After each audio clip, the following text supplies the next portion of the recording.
আলহামদুলিল্লাহি রাব্বিল আলামিন আলহামদুলিল্লাহি ওয়া সালামুন আলা ইবাদিহিল্লাযীনা ইসতাফা আলহামদুলিল্লাহিল্লাযী আনজালা আলা আবদিহিল কিতাব ওয়া লাম ইয়াজআল লাহু ইওয়াজা রব্বি আউযু বিকা মিন হামাযাতিশ শায়াতিন ওয়া আউযু বিকা রব্বি আইয়াহদুরুন বিসমিল্লাহির রহমানির রহিম সিরাতাল্লাযীনা আনআমতা আলাইহিম গায়রিল মাগদুবি আলাইহিম ওয়ালাদ-দাল্লিন। প্রশংসা আল্লাহ রাব্বুল আলামিনের জন্য, যিনি আপনাকে আমাকে বীরভূমে এই সুদূর বাংলাদেশ থেকে কোরআনের নিসবতে একত্রিত হয়ে কোরআন সম্পর্কে কিছু জানার জন্য আসার এবং বসার তৌফিক দান করেছেন। এই জন্য আমরা আল্লাহ সুবহানাহু ওয়া তাআলার দরবারে শুকর আদায় করছি। আলহামদুলিল্লাহি রাব্বিল আলামিন। সম্মানিত দ্বীনী ভাইরা, একেবারে অতি সংক্ষিপ্ত সময় দিয়ে আল্লাহ সুবহানাহু ওয়া তাআলা আপনাকে আমাকে এই দুনিয়াতে পাঠিয়েছেন এক মহাজগতের প্রস্তুতি গ্রহণ করার জন্য। যে জগৎটায় আমরা আছি এটা হচ্ছে নশ্বর, আর যেখানে আমরা চলে যাব সেটা হচ্ছে অবিনশ্বর। তো নশ্বর এই জগতে রব্বুল আলামিন আমাদেরকে পাঠিয়েছেন এক অবিনশ্বর জগতের জন্য প্রস্তুতি গ্রহণ করতে। নশ্বর এই জগতের টাইম টেবিল আমাদের কারো জানা নেই। যারা আসছি আমরা, তারা রিটার্ন টিকিট নিয়ে আসছি, নিশ্চিত আমাদেরকে যেতে হবে। আসা মানে যেতে হবে, এতে কোনো সন্দেহ নাই। কিন্তু কখন যাব তা আমাদের জানা নেই। যিনি আমাদেরকে পাঠিয়েছেন তিনি জানেন। তো নির্ধারিত সময় যেটা তিনি নির্ধারণ করে রেখেছেন, সেই সময় একটু আগ-পাছ হবে না। আল্লাহ বলছেন, লা ইস্তাখিরুনা সাআতাও ওয়ালা ইস্তাকদিমুন। নির্ধারিত সময় এসে গেলে কাউকে একটি মুহূর্তের জন্য অবকাশ দেওয়া হবে না। তাহলে নির্ধারিত সময়টা কিন্তু আমাদের কারো জানা নাই। তো এই পৃথিবীতে যে আমাদেরকে স্রষ্টা পাঠালেন নশ্বর জগতে, তো তিনি কি অনর্থক পাঠালেন? এখানে তার কি কোনো উদ্দেশ্য নাই? উদ্দেশ্যটা তিনি ব্যক্ত করেছেন কোরআনে কারিমে। আল্লাহ বলছেন, আফা হাসিবতুম আন্নামা খলাকনাকুম আবাথাও। তোমরা কি চিন্তা করেছো আমি তোমাদেরকে অনর্থক সৃষ্টি করেছি? ওয়া আন্নাকুম ইলাইনা লা তুরজাউন। আর তোমরা কি এ কথা ভেবে বসেছো যে তোমরা আমার দিকে পুনরায় প্রত্যাবর্তিত হবে না, ফিরে আসবে না? কুল্লু নাফসিন যায়িকাতুল মাউত। যে এই পৃথিবীতে জীবন পেয়েছে তাকে মৃত্যুর স্বাদ, যায়কা মানে স্বাদ, গ্রহণ করিতে হইবে।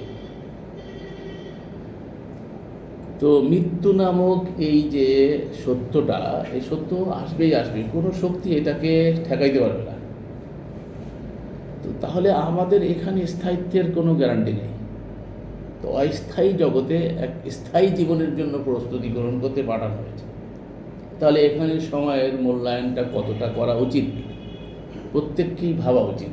আল্লাহ বলছেন, কদ্দামাত লিগাত ওয়াত্তাকুল্লাহ ইন্নাল্লাহা খাবীরুম বিমা তা'মালুন। তোমাদের প্রত্যেককেই আল্লাহকে ভয় করা উচিত এবং প্রত্যেকের ভাবা উচিত যে আগামী দিনের জন্য কি প্রেরণ করেছে। আগামী দিন বলতে পরজগতের জন্য তুমি কি পাঠিয়েছ, এটা সম্পর্কে তোমাদের প্রত্যেককেই ভাবা উচিত। তো রব্বুল আলামিন আমাদেরকে এখানে পাঠিয়ে আমাদেরকে এমনি ছেড়ে দেননি, আমাদের জন্য পাথেও দিয়েছেন। যে পথ বেয়ে চললে, যে পথে গেলে আমরা আমাদের কাঙ্ক্ষিত লক্ষ্যে পৌঁছাতে পারব। কাঙ্ক্ষিত লক্ষ্যটা কি?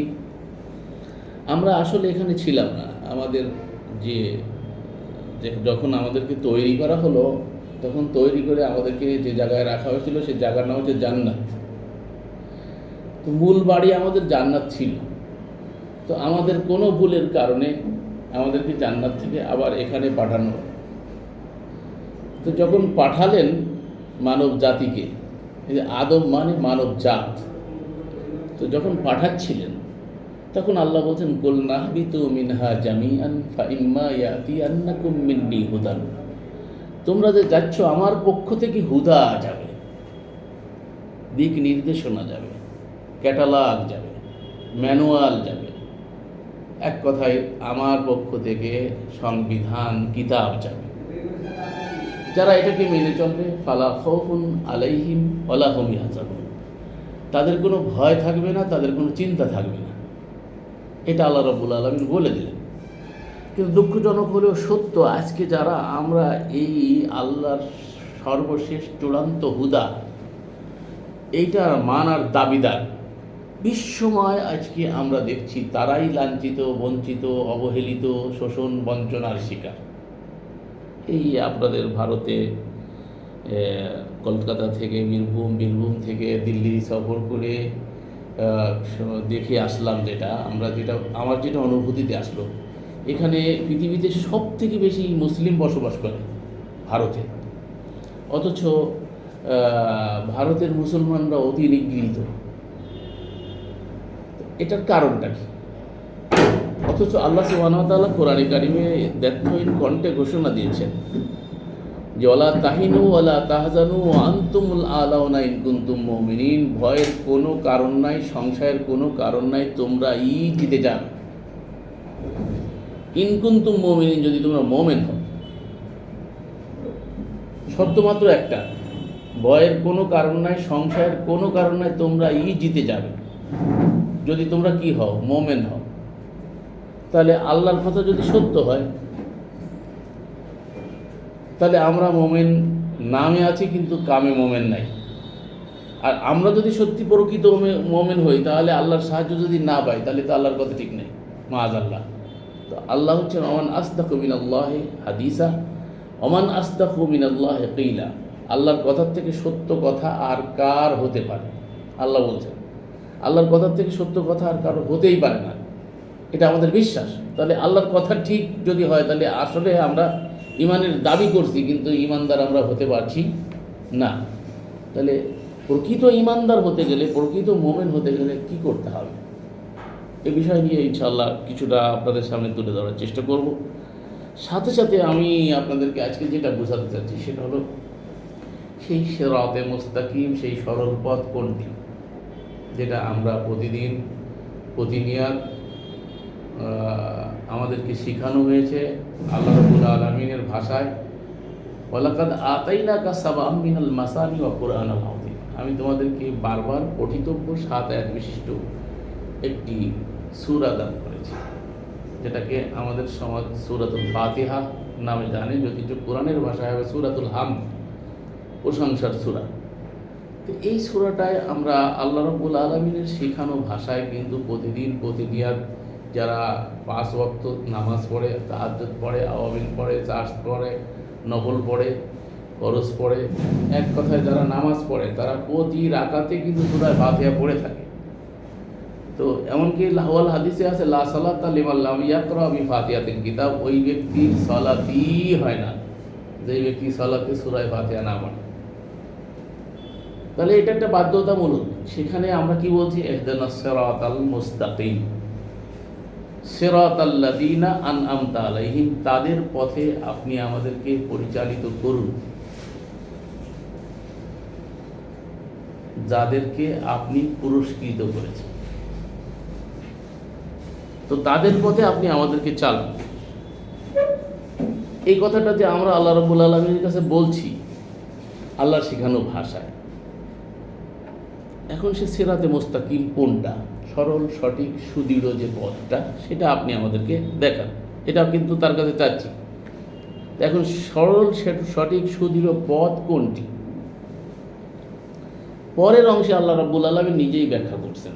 কোরআনের একটা বিষয় আছে কি, যে এক আয়াতের ব্যাখ্যা আল্লাহ অন্য আয়াতে করে। আবার কোথাও দেখা যায় যে কোনো অংশ আল্লাহ রাব্বুল আলামিন তার ব্যাখ্যা করতে গিয়ে তার পরবর্তী প্রশ্ন করে পরবর্তী অংশেই তার ব্যাখ্যা করে দিচ্ছেন। তো প্রথম আয়াতে আল্লাহ শিখাইলেন সিরাতাল মুস্তাকিম আমাদেরকে দেখা, তার পরের অংশে বলছে সিরাতাল্লাযীনা আনআমতা আলাইহিম। এখানে আর একটু ব্যাখ্যা পেলাম, সেটা হলো তাদের পথ যাদেরকে আপনি পুরস্কৃত করেছেন। তো যাদেরকে আপনি পুরস্কৃত করেছেন তারা কারা? ওই যে আমরা বলে থাকি, ছোটোবেলায় কবিতায় পড়ছি যে চালাও সে পথে যে পথে তোমার প্রিয়জন বেঁচে চলে।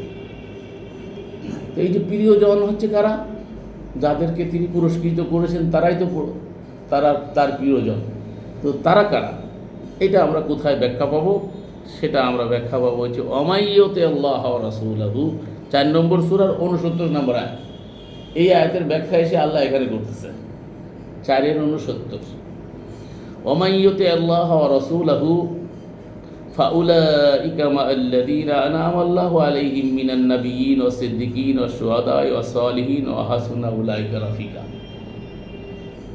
আর যারা আল্লাহ রাসূলের আনুগত্য করে তারা তাদের সাথে থাকবে। আল্লাহ যাদের উপর অনুগ্রহ করেছেন, পুরস্কৃত করেছেন যাদের, তারা কারা? নবী, সিদ্দিক, শহীদ, সৎকর্মশীলদের মধ্য থেকে। এই 4টা তবকা: নবী, সিদ্দিক, শহীদ, সালেহ, সৎকর্মশীল। আল্লাহ বলছেন ওয়াহাসুনা উলাইকা রফিকা।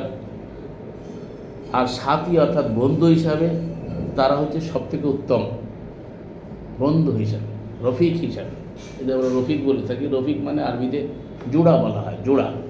তো দুইজনে মিলে বন্ধু হয়, দুইজনে মিলে জোড়া হয়, এই জোড়া মানে বন্ধু। তো এই জন্য এটাকে মারাফিক বলে। মারাফিক পর্যন্ত হাত ধৌত করো। প্রথম হাতের জোড়া হচ্ছে আমসাহু বিরুসিকুম ওয়া আরজুলিকুম ইলাল কাবাইন। এর আগে বলা হয়েছে ইযা কুমতুম ইলাস সালাহ ফাগসিলু উজুহাকুম ওয়া আইদিয়াকুম ইলাল মারাফিক। আর এটাকে বলা জিরা।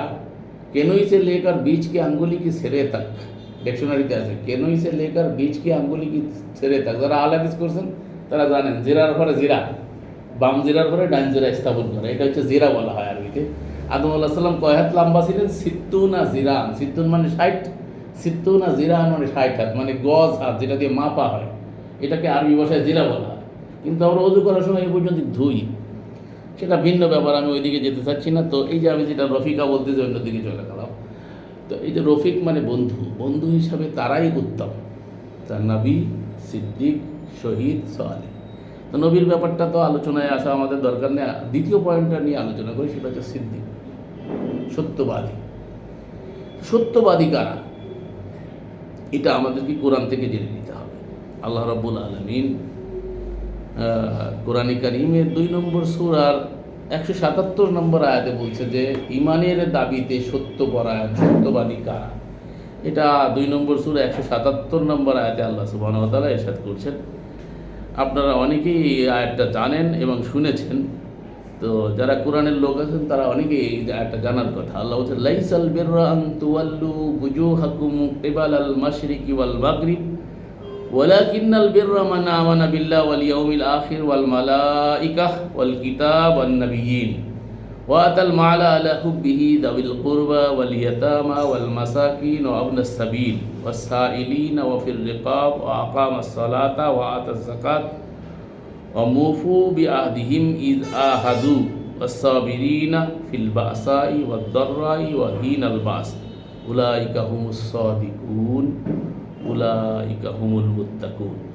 এরাই হচ্ছে সত্যবাদী। আল্লাহ শেষে আসে বলছে উলাইকা হুমুস সাদিকুন, এরাই হচ্ছে সত্যবাদী। এই কারা কারা? আল্লাহ বলছেন ভালো কাজ এটা নয় যে তোমরা তোমাদের চেহারা পূর্ব পশ্চিম দিকে ফেরাবে,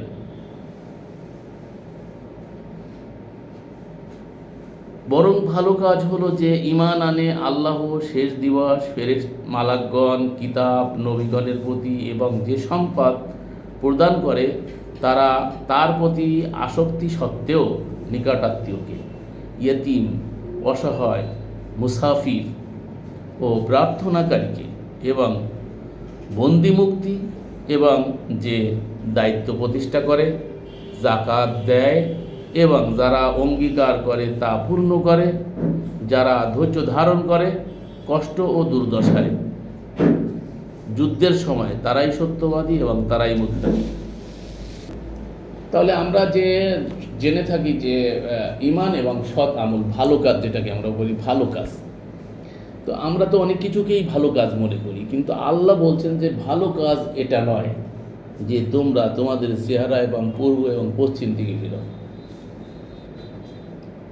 মাশরিকাইনি মাগরিবাইন বলা হয়েছে, দুটো পূর্বাচল, দুটো বলা হয়েছে। তা আপনি দেখেন যে কাবায় যখন আপনার সালাত পরিবর্তে যেটাকে আমরা নামাজ ধরে নিয়েছি, সেটা যখন করা হয় তখন কিন্তু চতুর্দিক থেকেই করে। আমরা আমাদের দেশ থেকে, আমরা পূর্বে আছি, ওটা যেহেতু পশ্চিম, এই জন্য আমরা পশ্চিমমুখী হই, আর যারা পশ্চিম দিকে আছে তারা পূর্বমুখী হয়।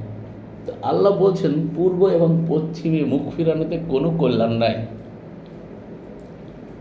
ওই যে আমরা পড়ছি না, কাবাতি শরীফাতি আল্লাহু আকবার, এগুলো তো আমাদেরকে শিখাইছে, কিন্তু কোরআনে কোথাও নেই, ইভেন সহি হাদিস বলতে শিখানেও নেই।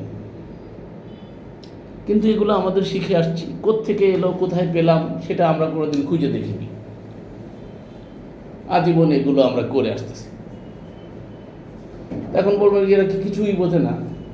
আরে ভাই, এরা কিছু বোঝে না, এদের বুঝ নিয়ে তো আপনাকে জিজ্ঞেস করবে না, আপনার বুঝ নিয়ে আপনাকে জিজ্ঞেস করবে, আপনার বিষয়ে আপনাকে প্রশ্ন করবে।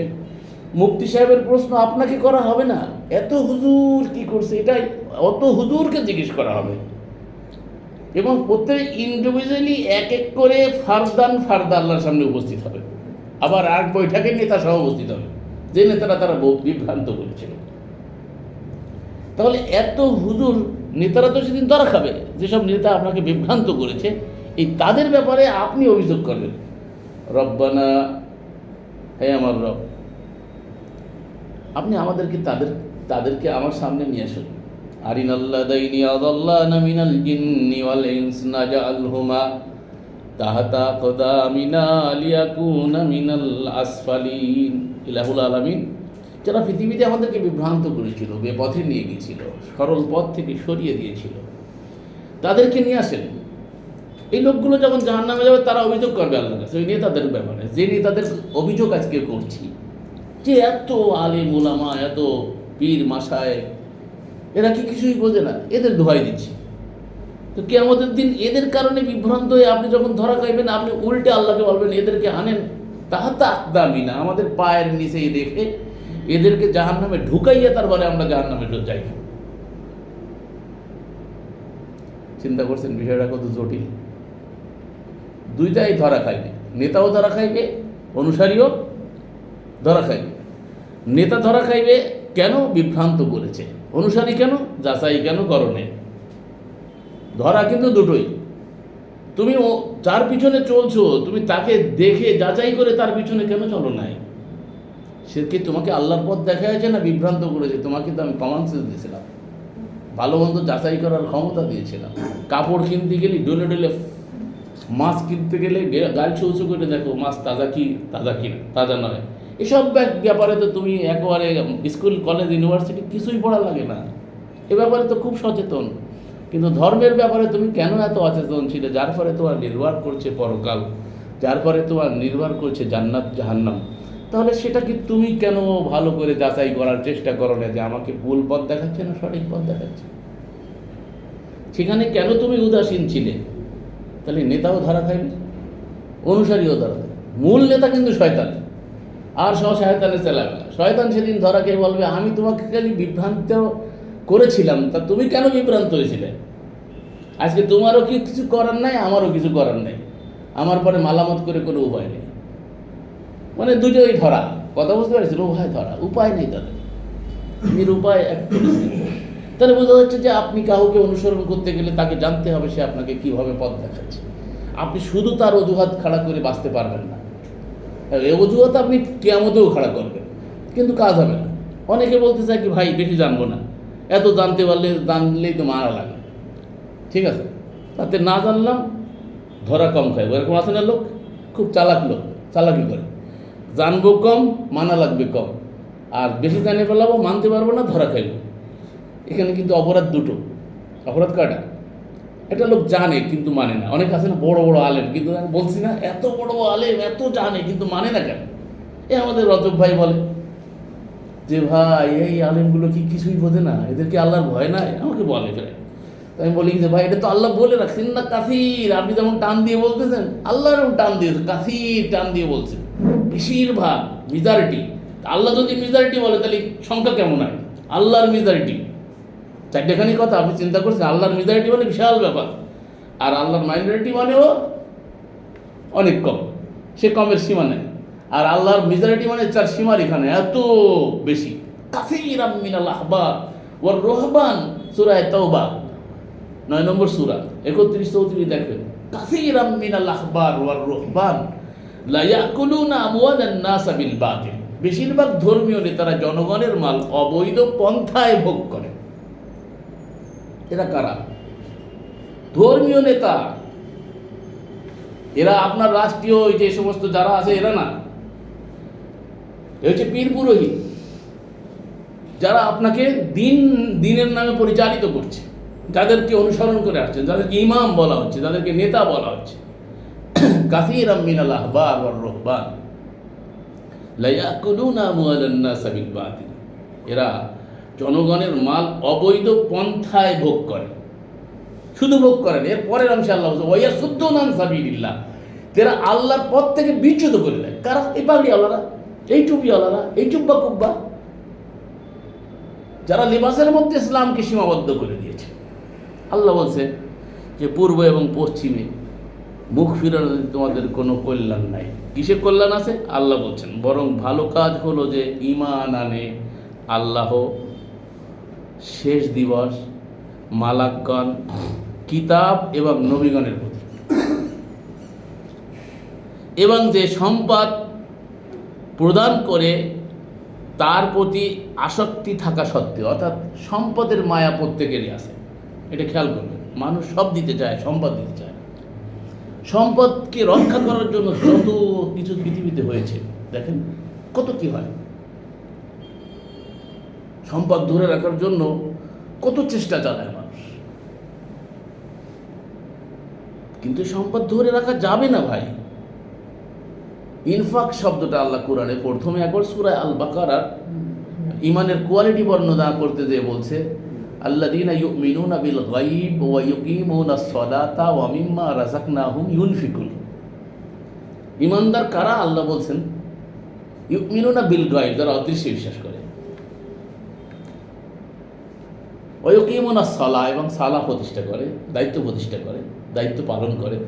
কি দায়িত্ব? পরের অংশে আল্লাহ বলে দিচ্ছে ওয়া মিম্মা রাযাকনাহুম ইউনফিকুন, আমি তাহাদেরকে যে রিজিক দিয়েছি, যে উপকরণ দিয়েছি, জীবন উপকরণ, জীবন পরিচালনা, যে সম্পদ, যা কিছু আমি তাদেরকে দিয়েছি, সেটা কি করবে? আমার পথে ইনফাক করবে।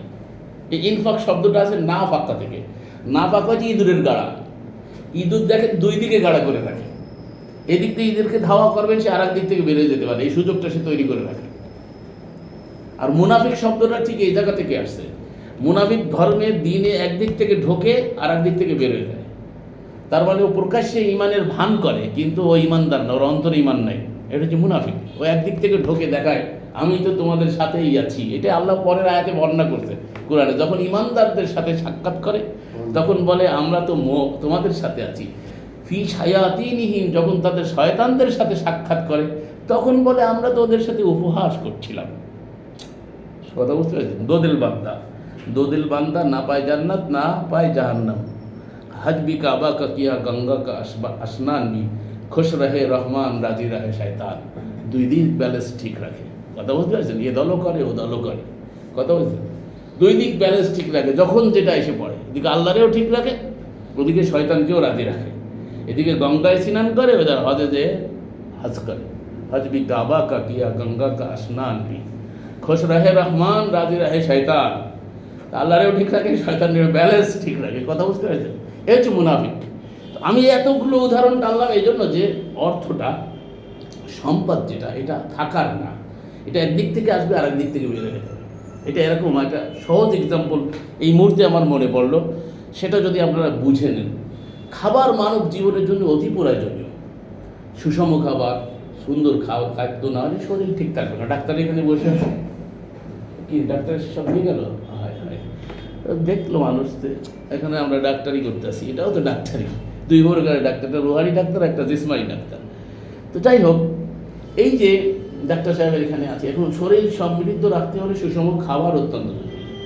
তো খাবার জরুরি এই বিষয়ে যদি আপনি খেয়ে থাকেন, শুধু খাইতেই থাকবেন কিন্তু বের করবেন না, আচ্ছা বলেন বাঁচবে না? আল্লাহ যেমন খাবারের একটা মুখ রাখছে, বের করার আর একটা মুখ রাখছে ভাই। তো ওই মুখটা আটকাই দিয়ে যদি খাইতেই থাকেন ভাই, শুধু খাইতেই থাকেন, তাহলে পরিস্থিতিটা কি হবে বলেন তো? বাস্তবতায় আসেন ভাই, এটা নেচার বলছে আল্লাহ, ফিতরাত আল্লাহ ইল্লাতি, উদাহরণ দিয়েছেন আল্লাহ কোরআনে। সূরায় 30 নম্বর সূরা 30 নম্বর আয়াত, সহজ একেবারে। সূরায় রুম 30 নম্বর সূরা 30 নম্বর আয়াত, ফিতরাত আল্লাহ ইল্লাতি ফাতারান নাস লা তাবদীলা লিখালকিল্লাহ যালিকা দীনুল কাইয়্যিম ওয়ালাকিন্না আকসারান নাস লা ইয়ালামুন। মানুষকে নেচারের পরে সৃষ্টি করেছে, নেচার দিয়ে আল্লাহ উদাহরণ দিয়েছেন। ন্যাচারালি যে বিষয়গুলো, এইটার থেকে আমাকে উদাহরণ দিয়েছেন। এটা হচ্ছে প্রকৃত দিন। আল্লাহ বলছে যালিকা দীনুল কাইয়্যিম, এটা হচ্ছে সুদৃঢ় দিন। ওয়ালাকিন্না আকসারান নাস লা ইয়ালামুন, কিন্তু অধিকাংশ মানুষ জানে না। তাহলে দেখেন, ন্যাচারালি যে বিষয়গুলো, নেচার বিরোধিতা করবেন, আপনি সমস্যায় পড়ে যাবেন। আপনাকে খাইতে বলছে, আবার বের করে দিতে বলছে। আপনার সঠিক পায়খানা হওয়া জরুরি, নিয়মিত পায়খানা হওয়া জরুরি, তাহলে আপনি অসুস্থ হয়ে পড়বেন। তাহলে বোঝা যাচ্ছে একদিক থেকে খাইতে হবে, আর একদিক থেকে বাইর করতে হবে, বাইর করাও জরুরি। আপনি জাগবেন, ঘুমাইতে হবে। মৃত্যু না হইলে আপনি জীবন পাবেন না। পাকিস্তানের ওই সিপাহি সাহাবা আন্দোলনের শহীদ হক নওয়াজ জঙ্গই, তার সংগঠন করে আমিও জেল খাটছি। উনি সুন্দর একটা শের বলতেন।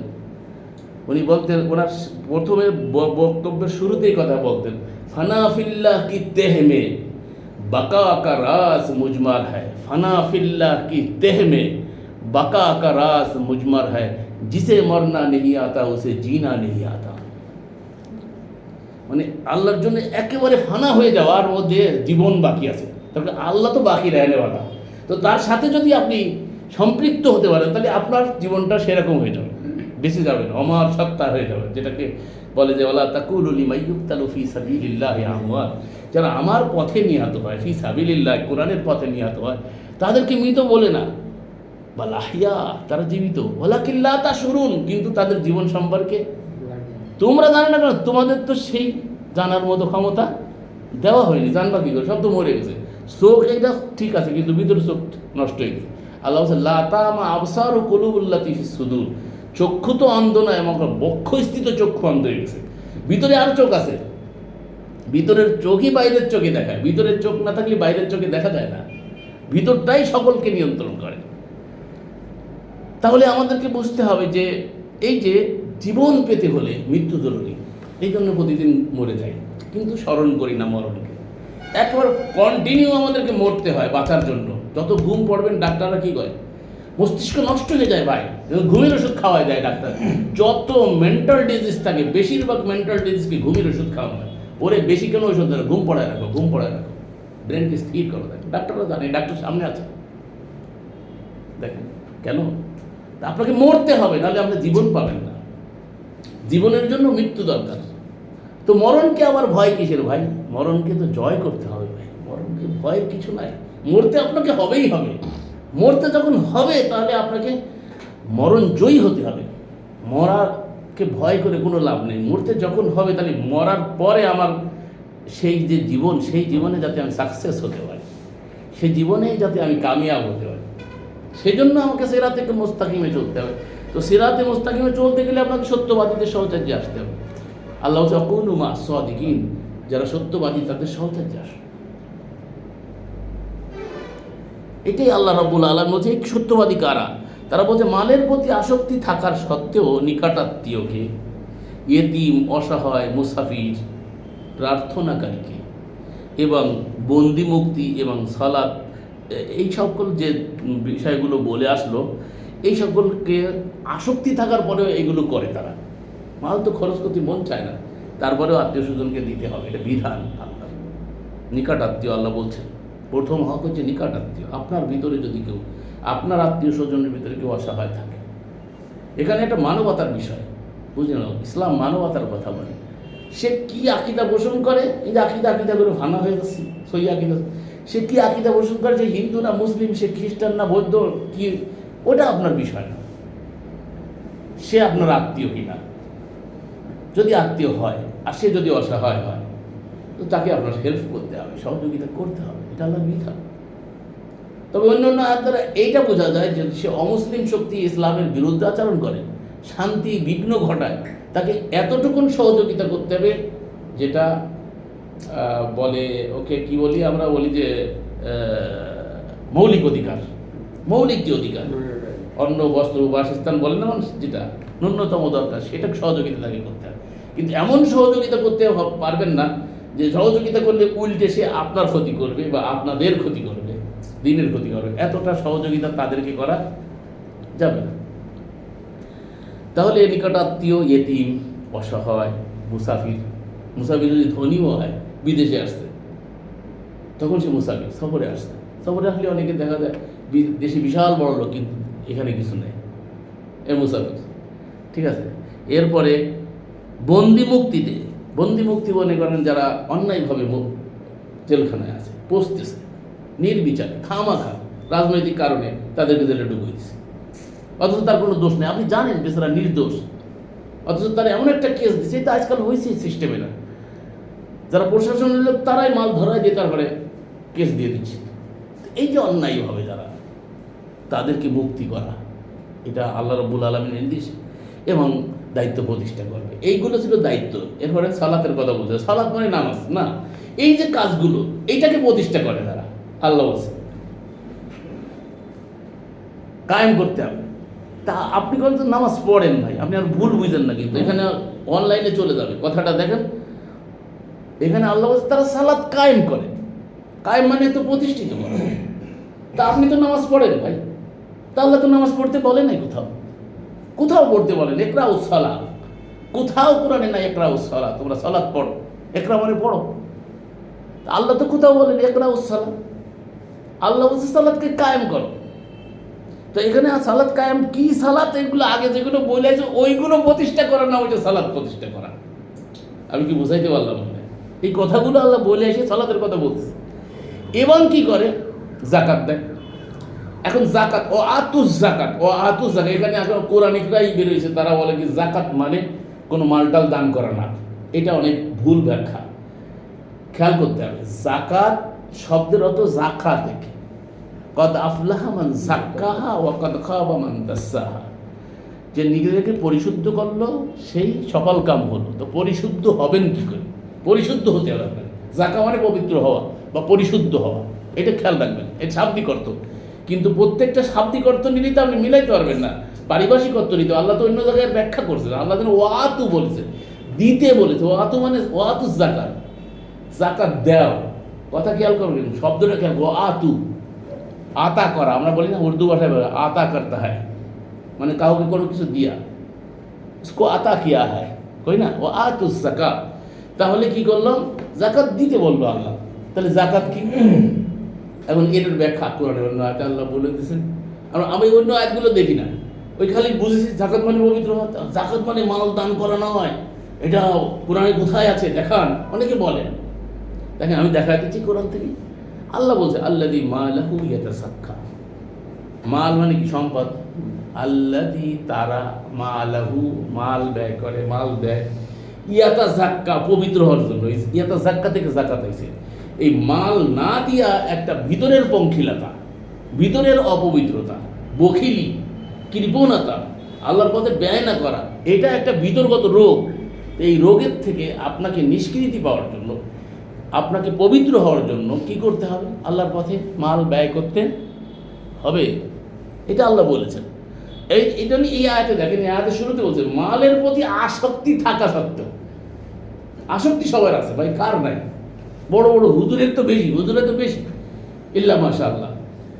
হুজুরদের অনেক স্পেশালি বলেছে, ওরা সোনা জমা পঞ্জীভূত করে, জমা করে মানুষের কাছ থেকে শুধু নেয়, কিন্তু দিতে চায় না। নিয়ার হাতের থেকে দিয়ার হাত ভালো, হাদিস আছে। আলিয়াদুল উলিয়া খায়রুম মিন ইয়াদিস সুফলা, নিয়ার হাতের থেকে দিয়ার হাত বেশি ভালো। মানে আমরা দিতে গেলে এরকম করতে হয়, আর নিতে গেলে কি এরকম করতে হয়। হুজুর দেখবেন শুধু এরকম করে, আর হাত মিলাইলে কোরআন দেয়। কোরআনে হুজুর দেখেন নাই? কোরআনে হুজুর, আমি বলি এটা কোরআনে হুজুর। মুসাফা করলে দেখেন নাই? অনলাইনে দেখেন নাই? দুই হাত দিয়ে শুধু পকেটে নিতেই আছে, পকেটে নিতে আছে, স্তূপ হয়ে গেছে, বস্তা ভরে ভরে নিচ্ছে, তাই না? কিন্তু দিবে না। নিবেন, নিতে হবে, প্রয়োজনে নিতে হবে, কিন্তু নিয়ে তো আবার যেখানে ব্যয় করতে বলছে সেখানে ব্যয় করতে হবে। এটাই আল্লাহ রাব্বুল আলামিন 9 নম্বর সূরা 103 নম্বর আয়াতে বলছে, রসুলকে বলেছেন তাদের থেকে তুমি তোমাদের মাল সম্পদ গ্রহণ করো, আল্লাহ বলছেন, এবং তাদেরকে পবিত্র করো এবং পরিশুদ্ধ করো। দেখেন এখানে ওই পবিত্র আর পরিশুদ্ধের কথা আছে। 9-103 আয়াতটা আমি পড়ে শুনে, একবার সরাসরি আয়াত পড়ে শোনালে ভালো হয়, তাহলে দেখা গেল যে অনেকে আবার মনে করবে আমি এটা বানায় টেনে বললাম, ঠিক আছে না? আয়াতটা শোনাই আপনাদেরকে 103, 9 নম্বর সূরা 103। দেখেন এখানে কি বলা হচ্ছে, এখানে খুয মিন আমওয়ালিহিম সাদাকাতান তুতাহহিরুহুম ওয়া তুযাক্কিহিম বিহা ওয়া সাল্লি আলাইহিম ইন্নাস সালাতাকা সাকানাল লাহুম ওয়াল্লাহু সামিউন আলিম। আল্লাহ বলছেন রসুলকে লক্ষ্য করে, রসুল তাদের সম্পদ থেকে সাদাকা নাও, সম্পদের থেকে একটা অংশ সাদাকা হিসাবে নিতে বলছে, তাকে রসুলকে সাদাকা নাও এবং এর মাধ্যমে তাদেরকে তুমি পবিত্র ও পরিশুদ্ধ করো। এটা নেওয়ার মাধ্যমে কে করবে পবিত্র আর পরিশুদ্ধ? রসুল। তারপর রসুল কই? রসুল কই? রসুল তো 1400 বছর আগে ছিল নাকি? তাহলে 1400 বছর আগে যদি এই বিধান থেকে থাকে, তাহলে এই বিধানের বাস্তবায়ন কি এখন কোরআন আর 1400 বছর পরে চলবে না? যদি কোরআন 1400 বছর পরে এখনও চলমান থাকতে হয়, এই বিধান যদি এখনের জন্য প্রযোজ্য হয়, তাহলে এই ওয়ার্ডারটা আল্লাহ রসুলকে বলেছেন, তার রসুল তো আমাদের থাকতে হবে নাকি? কথা তাই দাঁড়ায় না? আল্লাহ যখন রসুলকে মিন করে বলছে, রসুল তাদের থেকে সম্পদ গ্রহণ করুন, তাদের সাদাকা গ্রহণ করুন। আবার দেখেন না, আমাদের এক বিষয় বলছে মোহাম্মদ রসুল্লাহ সাদাকা খাইতেন না, ঠিক আছে, উন্নাও সাদাকা খায় না। সাদাকারে মানে একেবারে মানে খয়রাতি বানায় বলেছে, সাদাকা বোঝে নাই। সাদাকা হচ্ছে এটা আল্লাহ পাক নির্ধারণ করে দিয়েছে, রসুলকে এটা নিতে বলেছে, যেটা আমরা বলে থাকি, বলতে পারি যে ট্যাক্স, সরকার যেটা ট্যাক্স নিচ্ছে। তো রসুলের নির্দেশনা, এই রসুলের কিংডমে, রবের কিংডমে রসুলের দায়িত্বে যদি আপনি থাকেন, তাহলে রাষ্ট্র চালাইতে হবে না? বা রাষ্ট্র যদি টেরিটরি যদি না থাকে, তো রসুলের নেতৃত্বে যদি চলে, নেতৃত্বে যারা আছে তাদের জন্য অসহায় আছে না, দুস্থ আছে না, বিভিন্ন রকমের সমস্যা আছে না, তো সেগুলো কী করে সমাধান হবে? আল্লাহ বলছে এইটাই হচ্ছে সিস্টেম, আল্লাহর দেওয়া সিস্টেম। তুমি তাদের থেকে সাদাকা নাও, এর মাধ্যমে তাদেরকে তুমি পবিত্র করো, পরিশুদ্ধ করো। তার মানে কি? ওই অন্তরে না দেওয়ার যে প্রবণতা, সেটা থেকে তুমি তাদেরকে কি করে আনো? বের করে আনো। দিতে চাই না, এটা কি? অন্তরের পঙ্কিলতা। এই পঙ্কিলতার থেকে বের হওয়ার জন্য এবং তাদের জন্য দোয়া করো। এখানে দোয়া করো অনুবাদ করেছে, খেয়াল করেন, এখানে বলছে ওয়াসাল্লি আলাইহিম, তুমি তাদের জন্য সাল্লি করবে। আরবি শব্দটা খেয়াল করেন, ওয়াসাল্লি আলাইহিম। রসুলকে বলছে তুমি তাদের জন্য সাল্লি করবে। আর সাল্লি যদি নামাজ ধরি, তাহলে রসুলকে আমাদের জন্য নামাজ পড়বে এখানে। আর যদি দোয়া নিই, তাহলে মিনিংটা ঠিক হয় না। তার কারণ পেশাবরা এটাই করে, টাকা নিয়ে বস্তা ভরে আর দোয়া করে ছেড়ে দেয়। আমাদের হুজুররাও তাই করে, ইল্লা মাশা আল্লাহ, সবার কথা বলতেছি না, অনেক ভালোরাও থাকতে পারে, ম্যাক্সিমাম যেটা আমরা দেখছি। তাহলে কি করতে হবে এখানে? এইটা যিনি নেবেন রসুল, তো সেই রসুলের পরে নেওয়ার পরে তার দায়িত্ব আছে না? এই জন্যই বলছে সাল্লি আলাইহি, তুমি এই দায়িত্ব পালন করবে। কি করবে? তুমি যেভাবে বন্টন করার কথা আমি বলে দিছি, তোমাকে শিখাই দিছি। এই যে আয়াতগুলো শোনায় আসলাম একটু আগে, 277, অমুক অমুক অমুক অমুককে দান করবে। তো এটা করবে কার মাধ্যমে? মাধ্যমে যে একটা জায়গায় জমা হবে, আর সেই জমাটা নেবে কি? রসুল। নেওয়ার পরে কি করবে? এটাকে বন্টন করতে হবে। সেই বন্টনের দায়িত্বের নাম হচ্ছে সাল্লু। তুমি তাদের জন্য সালাত দায়িত্ব পালন করো। দেখেন মিলে গেল। তারপরে আয়াতে কি বলছে? ইন্না সালাতাকা, নিশ্চয়ই তোমার সালাত, এই যে তুমি সালাতটা কায়েম করবে, ইন্না সালাতাকা সাকানাল লাহুম, তোমার সালাত তাদের জন্য শান্তির কারণ হবে। চিন্তা করেন, যদি রসুলের কাছে যে সম্পদ আসলো, যাদের কাছে দিয়ার, তাদের মধ্যে যদি সেইভাবে বন্টন করে দেয়, তাহলে কি ফিতনা ফাসাদ হবে? মারামারি হবে? ও পাইলে আমি পাইলাম না, এই যে কথাগুলো আসে, যত সংগঠনের বিগাড় দেখবেন, এই বিগাড়ের কারণ হচ্ছে সম্পদ। সম্পদ যায় কুক্ষিগত করে দেয়, এরপরে সংগঠনের মধ্যে ভাগাভাগি সৃষ্টি হয়, মারামারি সৃষ্টি হয়। এর কারণ কি? যে আল্লাহ যেভাবে বলেছে সেভাবে করা হয় না, নিচ্ছে কিন্তু দিয়ার যে ব্যাপার আছে, ওই যে ইনফাক, একদিক দিয়ে খাইবে না, একদিক তো বাইর করতে হবে ভাই, ওটা তো জমা করে রাখার কাজ না। আল্লাহ যে জামা আমাল ও আদাদা, যারা মালকে গুইনে গুইনে জমা করে রাখে, আল্লাহ বলছেন এদেরকে আল্লাহ মোজাম্মত করছেন, একটা সূরাই নাযিল করছেন। আলহামদুলিল্লাহ আমাদের মধ্যে প্রবীণ সভাপতি আছেন, যিনি অনেক প্রবীণ, আলহামদুলিল্লাহ আমার খুব খুশি লাগে। আমার থেকে জোয়ান আসলে, যদি দেখি ওনার সাথে পথ চললাম, দিল্লিতে গেলাম, দেখলাম উনি আমার থেকে জোয়ান, আলহামদুলিল্লাহ জামাত ইসলামের সাথে ছিলেন, আলহামদুলিল্লাহ এখন সব কিছু ছেড়ে বুঝতে পারছেন কোরআনই একমাত্র সংবিধান। কত বছর ছিলেন জামাত ইসলামের? 17 আর 27 বছর। 27 বছর জামাত ইসলামের রোকন ছিলেন এবং দায়িত্বশীল ছিলেন, পশ্চিমবঙ্গের পুরো দায়িত্বশীল ছিলেন। তো আলহামদুলিল্লাহ ওনার অনেক অভিজ্ঞতা এবং আল্লাহ পাক ওনাকে 75 বছর পড়ছে ওনার বয়স। তো উনি আমাদের থেকে ইয়াং, যেভাবে দেখি ব্যাগ টানাটানি করে আমাদের সাথে দিল্লি পর্যন্ত গেল আসলাম, আরও আগেও দেখে গেলাম, এখনও ঠিক সেরকম রয়ে গেছে। কারণ হচ্ছে যে পিওর জিনিসগুলো পাইছে ওনারা, যেগুলো আসলে আল্লাহ বলছিল ন্যাচারালি জিনিসগুলো ওনারা পাইছে। আমরা সব আনন্যাচারের মধ্যে ঢুকে গেছি, আমাদের খাদ্য খাবার সব কিছুতে আনন্যাচারালি একটা বিষয়, আমাদের শ্বাস প্রশ্বাসেও আনন্যাচারালি। আর এটাই কোরআন বিরোধী। আমরা তো কোরআন বুঝি না, আমরা কোরআন খালি হুজুররা ওই কয়েকটা জিনিস কোটি কয়েকটা বুঝাই দিছে, এইটার নাম আমরা ইসলাম ভেবে নিছি। ন্যাচারের জীবন করা, এটা 30-30 আল্লাহ নির্দেশ করেছেন, ফরজ।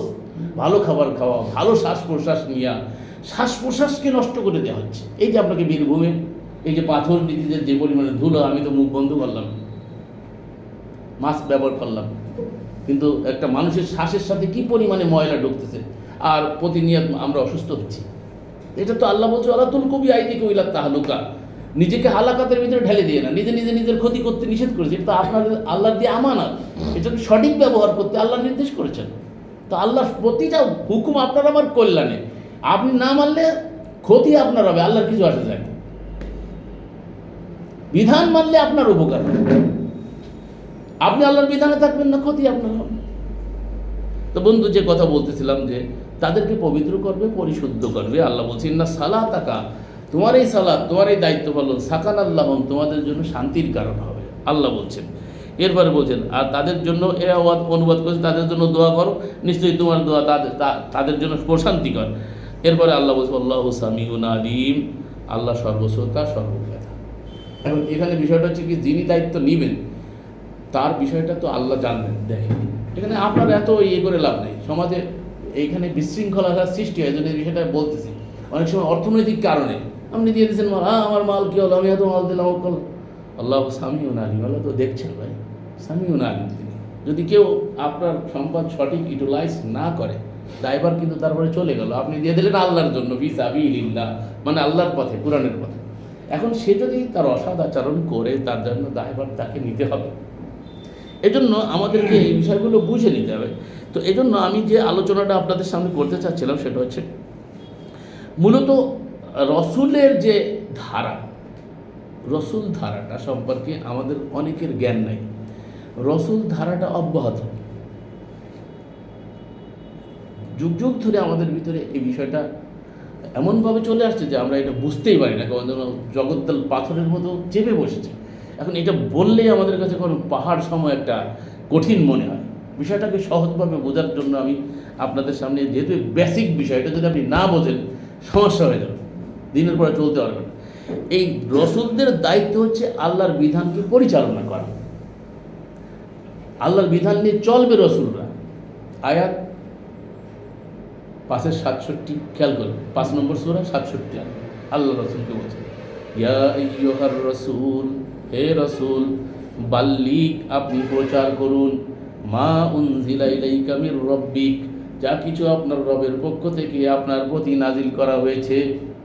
ওয়াইল্লাম তাফাল, তা যদি আপনি না করেন, ফামা বাল্লাগতা রিসালাতাহু, তাহলে আমি ধরে নেব রিসালাতের দায়িত্ব পালন করেন নাই। আল্লাহু ইয়াসিমুকা মিনান নাস, মানুষের অনিষ্টতা থেকে আমি আপনাকে রক্ষা করব। খেয়াল করেন আল্লাহ ইয়া আইয়ুহার রাসূল, আয়াতে কিন্তু চিন্তা করতে হবে, গতানুগতিক ওয়াজ শোনা হলে হবে না, এখানে আপনাকে বুঝে যেতে হবে। ইয়া আইয়ুহার রাসূল, সম্বোধন সূচক অব্যয় ব্যবহার করা হয়েছে। আরবরা যখন কেউ সামনে থাকে তখন ইয়া ব্যবহার করে, ইয়া আখি। এই জন্য এই যে দেওবন্দিরা কয় ইয়া নবী সালাম আলাইকা বলা যাবে না,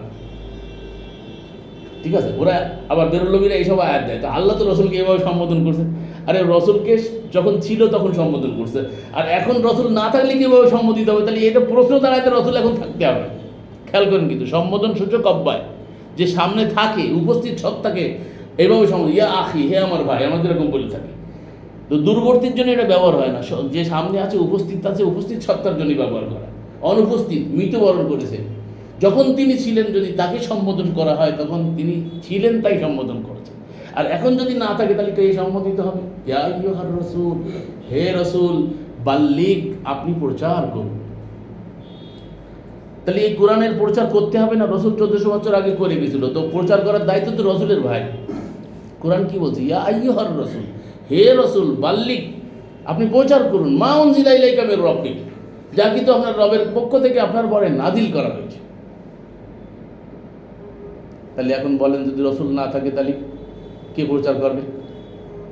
খেয়াল করতে হবে, কিন্তু উল্টা পাল্টা বুঝলে হবে না, আমার কথা কিন্তু ওয়ার্ল্ডে চলে যাবে, সারা ওয়ার্ল্ডের আলেম ওলামা বিজ্ঞজনেরা দেখবে ভাই, বানা এটা নাই কথা বললে তো ঝামেলা, দরা খাইতে হবে, পিঠের চামড়া থাকবে না।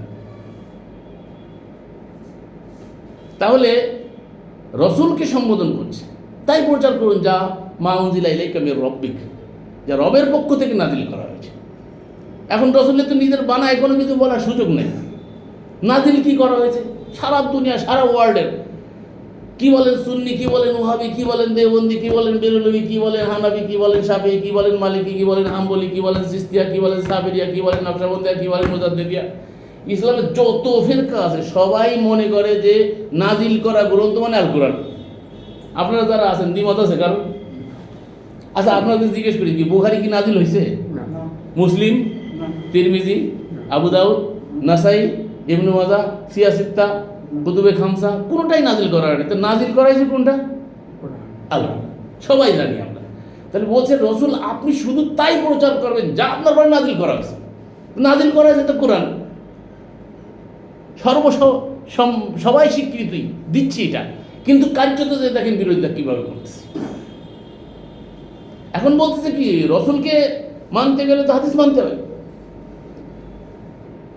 ঘটনাটা কোথায়, সমস্যাটা কোথায় বুঝতে নিতে হবে। এই জায়গায় এই সমস্যা, এই জায়গার থেকে আপনাকে ডাইভার্ট করে অন্যদিকে নিয়ে যাওয়া হচ্ছে।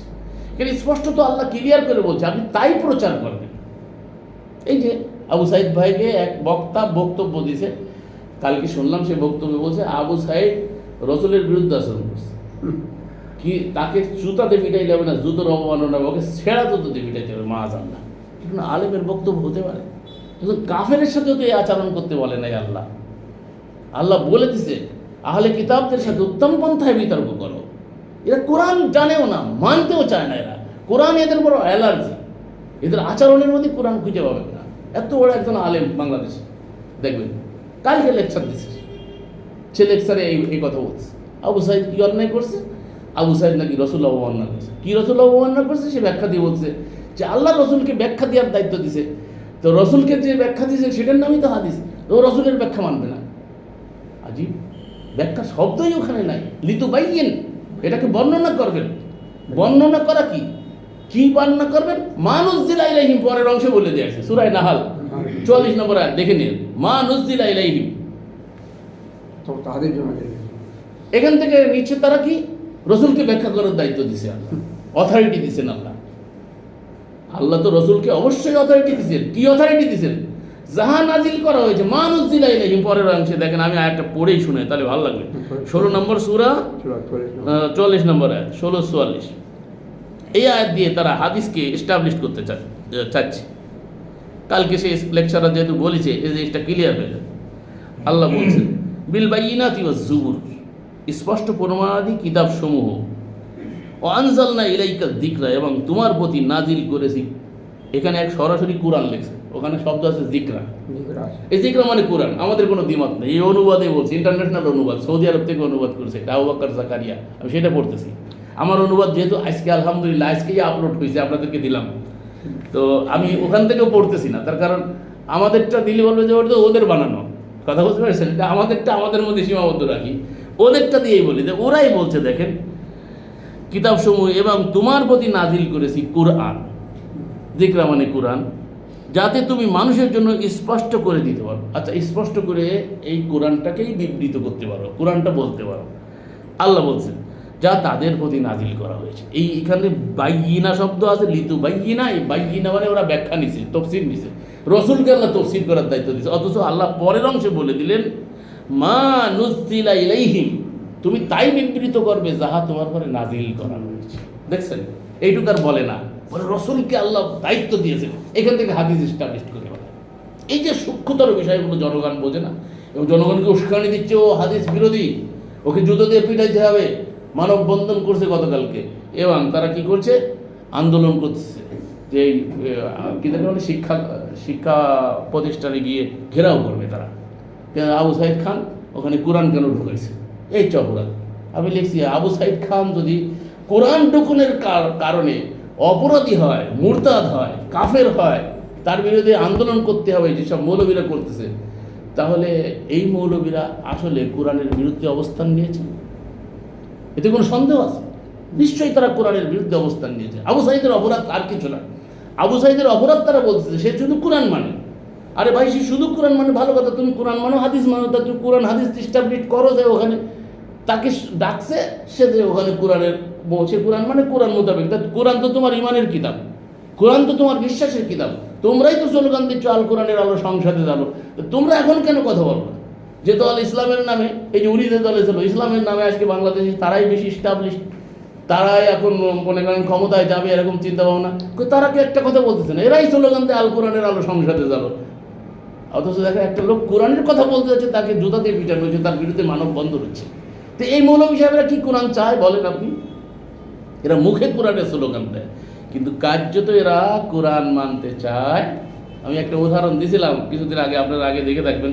আমি যখন করাচিতে লেখাপড়া করি তখন ওই জিয়াউল হক সাহেব, সংক্ষেপে বলি কথাটা, এত বিস্তৃত আলোচনা করতে সময় লাগবে। জিয়াউল হক সাহেব ইসলাম মাইন্ডেড ছিলেন। তো উনি আলিম ওলামাদেরকে ডাকলেন, সমস্ত মক্তব ফিকিরের আলিম, পাকিস্তানেই তো অনেক ধরনের, বেরলভী, দেওবন্দি, তারপরে হানাফি, শাফি, মালিকি, বিভিন্ন ক্লাসের আলিমরা, এদের সবাইকে ডাকলেন। ডেকে বলছে যে আপনারা কি এদেশে ইসলামী হুকুমত চান? তা সবাই বলছে হ্যাঁ আমরা ইসলামী হুকুমত চাই। তো এক একজনকে এক এক দলের লিডাররা গেছে আর কি, প্রত্যেক দলের লিডাররা গেছে, প্রতিনিধি আর কি। এখন জিজ্ঞেস করতেছে, হানাফি মাযহাব বেশি সংখ্যাগরিষ্ঠ, হানাফি মাযহাবের যিনি বড় তাকে জিজ্ঞেস করছে, আচ্ছা আপনারা তো ইসলামী স্টেট চান, তো কীভাবে স্টেটটা চান, আপনার বক্তব্য বলেন। তবে আমরা ইসলামী স্টেট চাই, কিন্তু হানাফি মাযহাব অনুসারে দেশ চলবে। কথা বুঝতে পারছি? তা আল্লাহ হানাফি মাযহাব নাযিল করছে নাকি? দিন কায়েম মানে হানাফি মাযহাব। 120টা মাযহাব ছিল, খেয়াল করে, 120টা 4টার ভিতরে সীমাবদ্ধ করা হয়েছে, 4 মাযহাব। তো 4 মাযহাব মানে এক অবিভাজ্য ইসলামকে 4 ভাগে বিভক্ত করা হয়েছে। তো 4 ভাগের 1 ভাগ যদি আপনি নেন তাহলে 12 আনা বাকি থাকে। আবার আর 1 ভাগ যদি নেন, 2টে মাযহাব নেন একসাথে, তাহলে আর 8 আনা বাকি থেকে যায়। আর একটা মাযহাব নিলেও 12 আনা নেন, 4 আনা বাকি থেকে যায়, তাহলে 16 আল্লাহ। আর আল্লাহ শুধু খুদু ফিস সিলমি কাফা, ইসলামে পরিপূর্ণ দাখিল হও। আফাতুমিনুনা বিবাদিল কিতাব ওয়া তাকফুরুনা বিবাদিল কিতাব, কিতাবের কিছু মানবে আর কিছু অস্বীকার করবে, এটা চলবে না। তাহলে কোনো একটা মাযহাবের দিন যদি প্রতিষ্ঠা হয়, তাহলে পরিপূর্ণ দিন প্রতিষ্ঠা হয় না। তার কারণ কোনো মাযহাবই বলে নাই, কোনো মাযহাবের নেতারা বলে নাই যে আমরা যা বলে গেলাম, আমরা যে ফিকহ দিয়ে গেলাম এটাই চূড়ান্ত, এটা কেউ বলে নাই। পরবর্তীতে এসে হিদায়ার লেখক আবু হানিফার নামে 400 বছর পরে গ্রন্থ লিখে সে বলতে ইন্নাল হিদায়া কাল কোরআন, নিশ্চয়ই হিদায়া কিতাবখানি কোরআনের মতো। মাযহাব এটা মাদ্রাসায় পড়ায় ভাই, মাদ্রাসায় পড়ায়। এই লোকটা যে লেকচার মারছে সেই কালকে হাদিস পেশ করতেছিল আবু দাউদের, আমাকে কোরআন দেওয়া হয়েছে মিসলহু, মিসল মানে তার অনুরূপ, তার মতো আর একটা জিনিস দেওয়া হয়েছে, রসুল বলে, ওখানে কোনো নাম নাই ওই হাদিসে, তার মতো আর একটা জিনিস দেওয়া হয়েছে। ওইখান থেকে আবার আর এক হাদিস থেকে ব্যাখ্যা নেয়, তারাক্তু ফিকুম আমরা ইল্লান তাদিল্লু মা তামাসসাকতুম বিহিমা কিতাবাল্লাহি ওয়া সুন্নতি, আমি তোমার জন্য কিতাব এবং সুন্নতি, আর সুন্নতি বলেছে ওখানে, আর সুন্নাত কার? সুন্নাত আল্লাহ, সুন্নতি রেখে যাচ্ছে, কিন্তু এখানে সুন্নতিরও ব্যাখ্যা নেয় না, সুন্নতি মানে হাদিস। আবার আর এক হাদিসে আছে যে আমি তোমাদের জন্য কিতাব রেখে যাচ্ছি, আহলে বাইত রেখে যাচ্ছি, মানে নানান ব্যাখ্যা আছে হাদিসে। এখন আপনি কোন দিকে যাবেন? দিশেহারা, কিংকর্তব্য বিমূঢ়, ইসলামী দল হালি হালি ফেরকা করেছে, আমি কোন দিকে যাই পড়ে আছি গোলক ধাঁধাতে। এখন বলছে মিসলিহি, আমি তার মতো আর একটা জিনিস দিয়েছি, অথচ আল্লাহ চ্যালেঞ্জ করছে। খেয়াল করেন মিসল শব্দটা, খেয়াল করেন।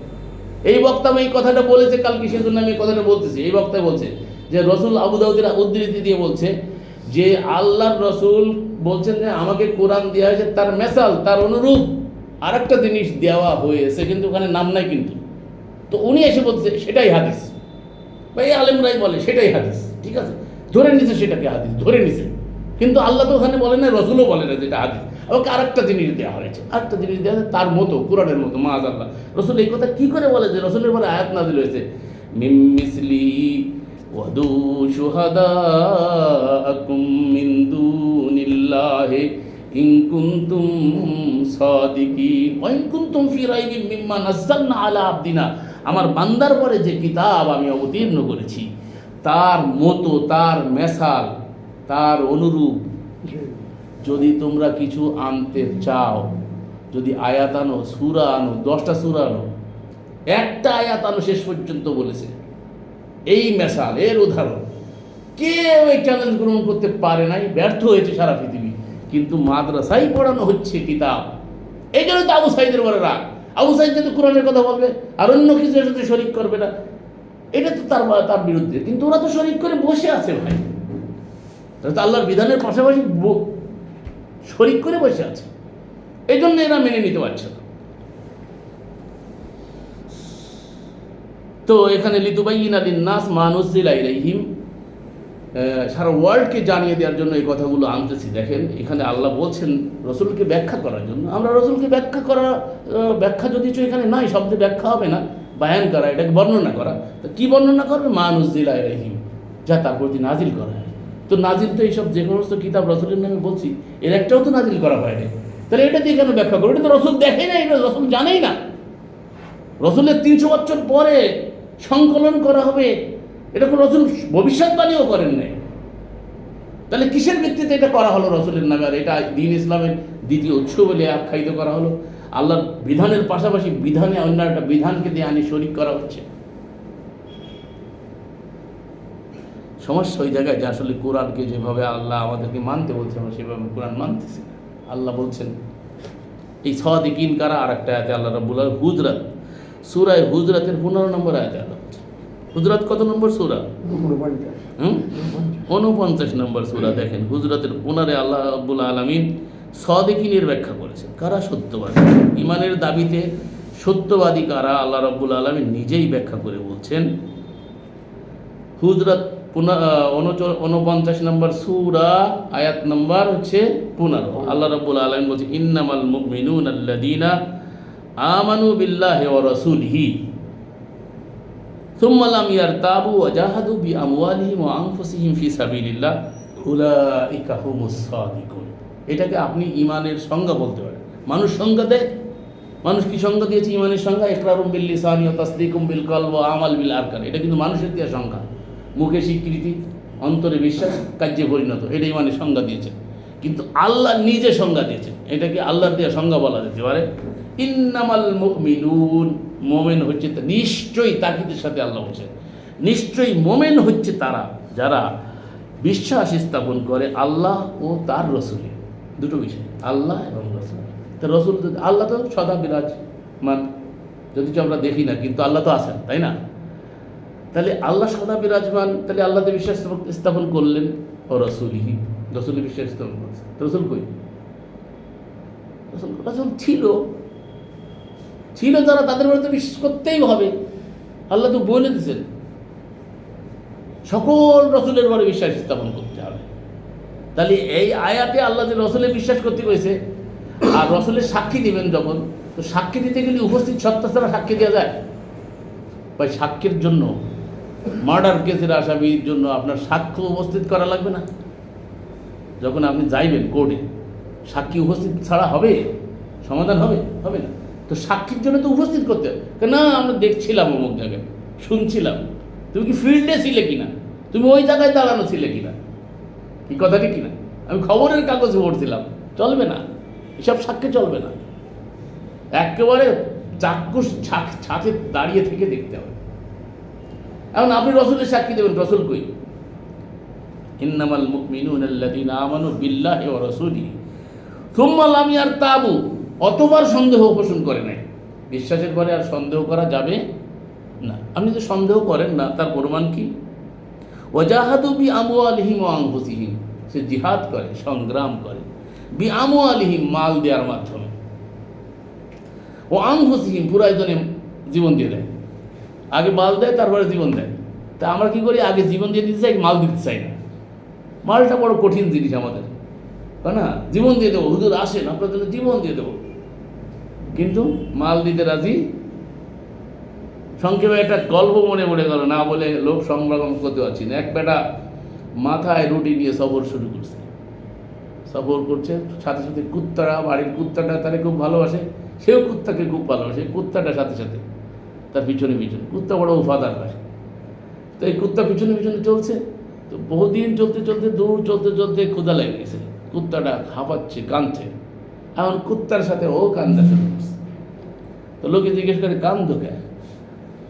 তখন যে আমার কুত্তাটা অনেকদিন ধরে না খেয়ে আছে, ক্ষুধায় কাঁদছে, সে কুত্তাটা কাঁদছে, সেজন্য আমি কাঁদছি। তখন ওই লোকটা জিজ্ঞেস করতো ওর মাথায় কি? তখন মাথায় রুটি। তখন একটা রুটি দিলেই তো হয়ে যায়। তখন ভাই, রুটি দিতে পয়সা লাগে, কিন্তু কানতে পয়সা লাগে না। সস্তা কান্দা দেখবেন, হুজুরদের সাথে কানতেছে, একেবারে টুঙ্গির মাঠ পানিতে জর্জার হয়ে যাচ্ছে, সমস্যার সমাধান হচ্ছে না। কত জায়গায় বিশ্ব ইজতেমায়, সারা জায়গায় আমরা দোয়া করতেছি, কিন্তু আল্লাহ আমাদের দোয়া শুনতেছে না, চোখের পানিতে জর্জার হয়ে। আসলে বিষয়টা তো তা না। আল্লাহ যেটা বলছে, যেভাবে বলছে সেভাবে করতে হবে। বিআমওয়ালিহিম ওয়া আনফুসিহিম, তারা মাল দেয়, প্রয়োজনে জীবনও দিয়ে দেয়। আল্লাহ বলছেন ফি সাবিলিল্লাহ, মালও দেবেন, জানও দেবেন। দিবেন কোথায়? সে জায়গাও বলে দিচ্ছে না, আজ জায়গায় দিলেই তো হবে না। মাজারে দেবেন, সাজারে দেবেন, যেখানে সেখানে ভোগ দিয়ে বেড়াবেন, আজাগায় খরচ করবেন। হ্যাঁ, যখন বেদাতি থাকে তখন জন্মের খরচ করে, সেখানে লাখ লাখ টাকা খরচ করে গরু জবাই দেয়, মিলাদ দেয়, অমুক করে তমুক করে, ঠিক আছে, নাম করার জন্য। যেই হেদাত হয়ে যায় তখন আর একবার গরিব হয়ে যায়, তখন আর খুঁজে পাওয়া যায় না, আল্লাহর পথে সচেতন হয়ে যায়। এই পয়সাগুলো দেন না, এখন এই পয়সাগুলো যদি সঠিক পথে দেন। এতদিন বাপের জন্য হাজার হাজার লক্ষ লক্ষ টাকা খরচ করে মিলাদ দিতেন, যেটা নাই সেটা থেকে তো আমরা মুক্ত করলাম, আপনাদেরকে বুঝাই দিলাম, সচেতন হয়ে গেলাম। তার মানে কি খরচ বাদ দিতে হবে না? খরচ করতে হবে, কিন্তু লাইনে করতে হবে। বেলাইনে করেছিলেন, এখন লাইনে এসে খরচ করা বন্ধ করে দিলেন, তা তো হবে না। খরচ তো করতে হবে, কিন্তু আমি বেলাইনে করছেন যে ওইটা করছেন এক ভুল, এখন তো কাজা করা দরকার। ওই এক ভুল করছেন, আমি ডবল করা দরকার, ভুল করে আইছি। কত কি করছি না আমরা বেদাতি থাকতে।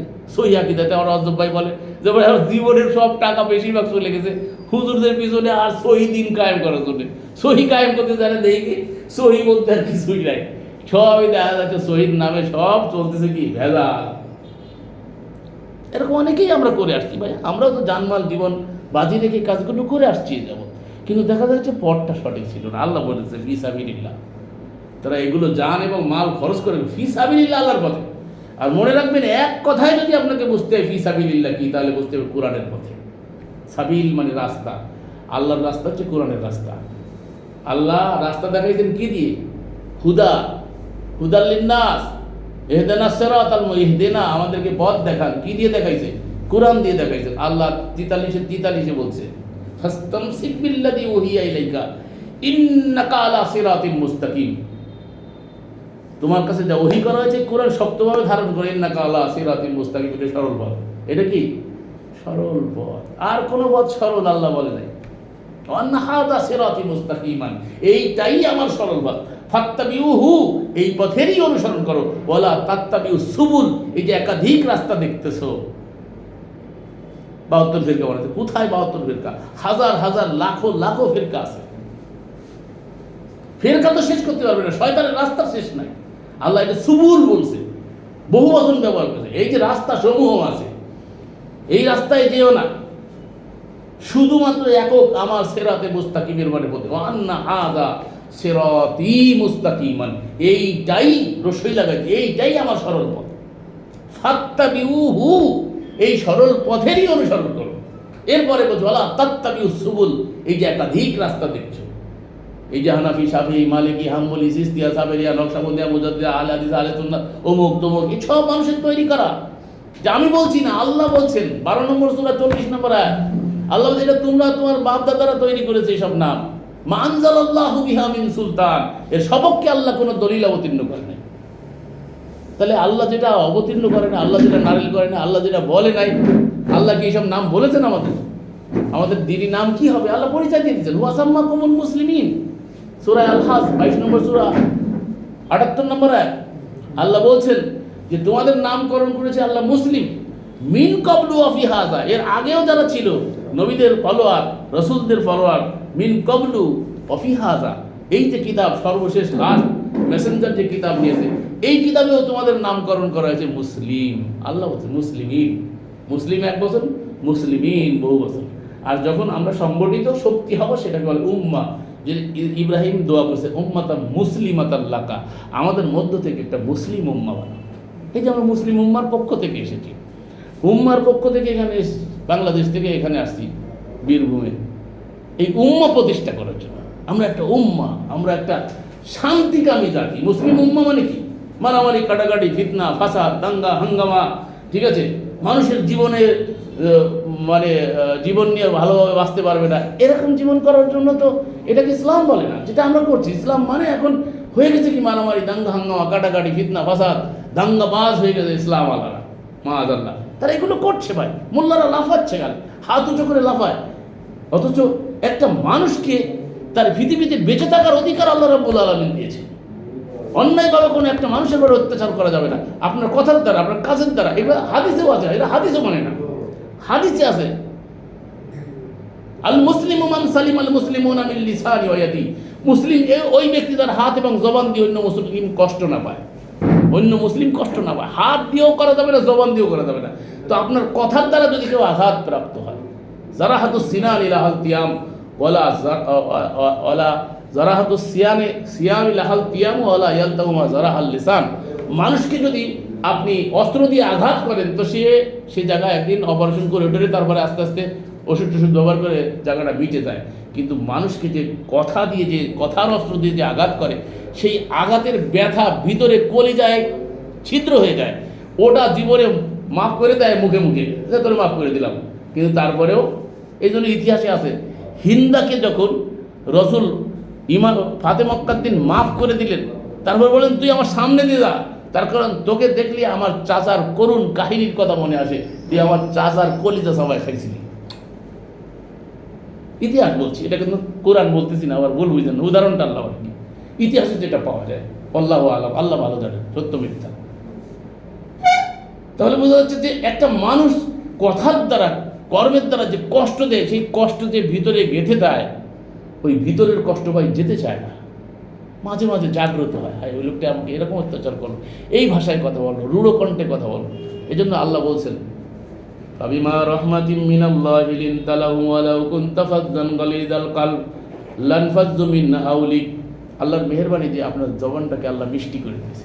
রাসূলকে লক্ষ্য করে আল্লাহ বলছে, আপনি যদি রূঢ় হতেন, কঠোর চিত্তের হতেন, তাহলে একটা লোকও আপনার কাছে বের হতো না। আজকে এই মোল্লাগুলোর আচরণ দেখছেন, এই মৌলভী সাহেব, মুফতি সাহেব, মহাদ্দেশ সাহেব, আল্লামা সাহেব, তাদের বড় বড় ডিগ্রির অভাব নেই, অথচ তাদের আচরণ দেখেন, অনলাইনে দেখেন কীভাবে রূঢ় ব্যবহার করছে, মানুষের সাথে কীভাবে আচরণ করতে হবে, কিন্তু আল্লাহ শিখাই দিন। কথা বলার প্রায় 100-র উপরে আয়াত আছে। আল্লাহ সব থেকে দুশ্মন, বড় দুশ্মন, যাকে আল্লাহ তগুত বলে ইন্ডিকেট করেছে, সেটা হচ্ছে ফেরাউন। এই ফেরাউনের কাছে মুসা এবং হারুনকে পাঠাচ্ছে আল্লাহ। তখন আল্লাহ বলছে কুল আল্লাহু কাউলাল্লাহিনা, তোমরা দুইজন তার সাথে নরমের সাথে কথা বলো। আল্লাহ কি দুর্বল ছিল? মাআযাল্লাহ, ফিরাউনকে সাইজ করতে আল্লাহ সময় লাগে, কিন্তু আল্লাহ কি শিখাচ্ছেন? মানবতা কি শিখাচ্ছেন? তোমরা দুইজন যাচ্ছ তার কাছে, নরমের সাথে কথা বলো। সে তো আল্লাহর দুশমন, আপনি তো তার সাথে কেন নরমের সাথে কথা বলবো? আল্লাহর পক্ষ থেকে মুসা যাচ্ছে, হারুন যাচ্ছে, দুইজন, কেন তার সাথে নরমের সাথে কথা বলতে যাবো? আপনি আমি তো তাই বলবো, তাই না? কিন্তু আল্লাহ শিখাচ্ছেন, দেখেন তোমরা দুইজন তার সাথে নরমের সাথে কথা বলো। লাআল্লাহু ইয়াতাযাক্কারু আও ইয়াখশা, হইতে পারে যে সে আল্লাহকে ভয় করবে এবং এই নসিহত গ্রহণ করবে, হইতে পারে। তাহলে তাই কখনো নৈরাশ হবে না, এটা কিন্তু শিক্ষা। যারা দাওয়াতের কাজ করেন, যারা কোরআন প্রচার করেন, তাদেরকে এখান থেকে শিক্ষা নিতে হবে। রূঢ় আচরণ করা যাবে না, কারোর সাথে খারাপ ব্যবহার করা যাবে না, কারোর সাথে কঠিনভাবে ব্যবহার করা যাবে না। আপনাকে বুঝতে হবে 40 বছর 50 বছর পরে ভুল যদি আপনার সংশোধন হয়ে এখন বুঝতে পারেন, তাহলে ওই লোকটা তো এরকমই আপনার মতো, সে এতদিন বোঝে নাই, বিভিন্ন পথ মারি এখন কোরআনের কাছে আছে, কিন্তু সে কোরআন পড়ে নাই, তাকে জোর করে চাপাই দিবেন সালামুন আলাইকুম বল, এই কোরআনে সালামুন আলাইকুম আছে, সালামুন আলাইকুম নিয়ে আমি ঝগড়া শুরু করে দেয়। ইসলামের 12টা ওইখানে বাইজে গেল, আপনি কোরআনের প্রচারই করতে পারবেন না। সারা ওয়ার্ল্ডের প্রমাণিত যে আসসালামু আলাইকুম ওয়া রাহমাতুল্লাহি ওয়া বারাকাতুহু হুজুরা চালু করে দিয়েছে, যদি সে কোরআনে কোথাও নাই, চালু করে দিয়েছে। এখন এই চালু করাটা আপনাকে একদিনে তো এটা সম্ভব না, স্টেপ বাই স্টেপ অত সুন্দরভাবে মার্জিত হবে। তা আগে একটা জায়গায় নিয়ে আসেন। আমরা তো এই কাজটাই করতে যে এটাই বাধা, দেখেন আমরা কী করছি, একেবারে নিম্ন পর্যায়ে নিয়ে শুরু করছি কোরআন পাঠ আন্দোলন। আপনারা দেখছেন অনলাইনে, আমরা প্রেস ক্লাবে সেদিন প্রোগ্রাম করেছি এবং আত্মপ্রকাশ করেছি কোরআন পাঠ আন্দোলন। আমরা কোরআন শিক্ষায়ও নেইনি, পাঠে নিছি। জাতি টোটালে কোরআন পাঠ করে না, যারা মোটামুটি পাঠ করে আরবি ভাষায় পাঠ করে কিন্তু বোঝে না, তাও না বুঝলি ভাই মানবে কী করে? তাহলে তো পাঠে নিয়ে আসি, একবারে লো ক্লাসে নিয়ে গেছি। এই কাজটা করতে যাচ্ছি তো সবাই কাজ ভাই। ওরাই বলে, হাদিসের ভাষায় বলে, খায়রুকুম মান তাআল্লামাল কুরআন ওয়া আল্লামাহু। তোমাদের মধ্যে সর্বোত্তম ওই ব্যক্তি যে কোরআন শিক্ষা দেয় এবং শিক্ষা নেয়। তাহলে তাই যদি হয়, তাহলে আমরা এটা কি অপরাধ করলাম? আমাদের বিরুদ্ধে কেন এত মোল্লারা খেলতেছে?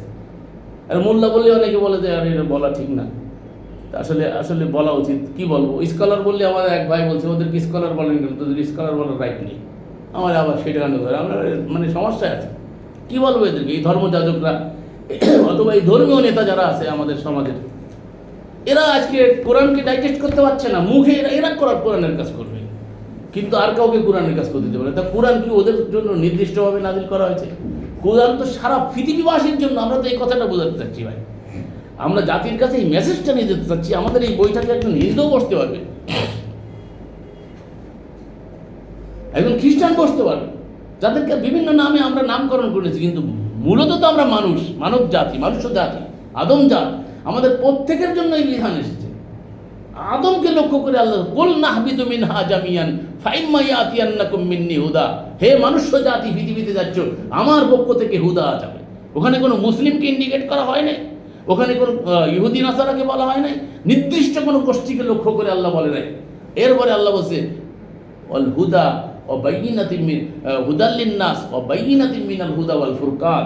2 নম্বর সূরা 185, 83 থেকে 85-র মধ্যে আল্লাহ রাব্বুল আলামিন কোরআনের পরিচয় দিতে বলে দিয়েছে। গোটা মানব জাতির ম্যানুয়াল, মানব জাতির দিক দিয়ে। মানব জাতিকে এটা জানতে দেবেন না ভাই। মুসলমানরা পড়ে কিন্তু বোঝে না, কি বলতেছে নিজেই জানে না। যুগ যুগ ধরে নামাজ পড়তেছে।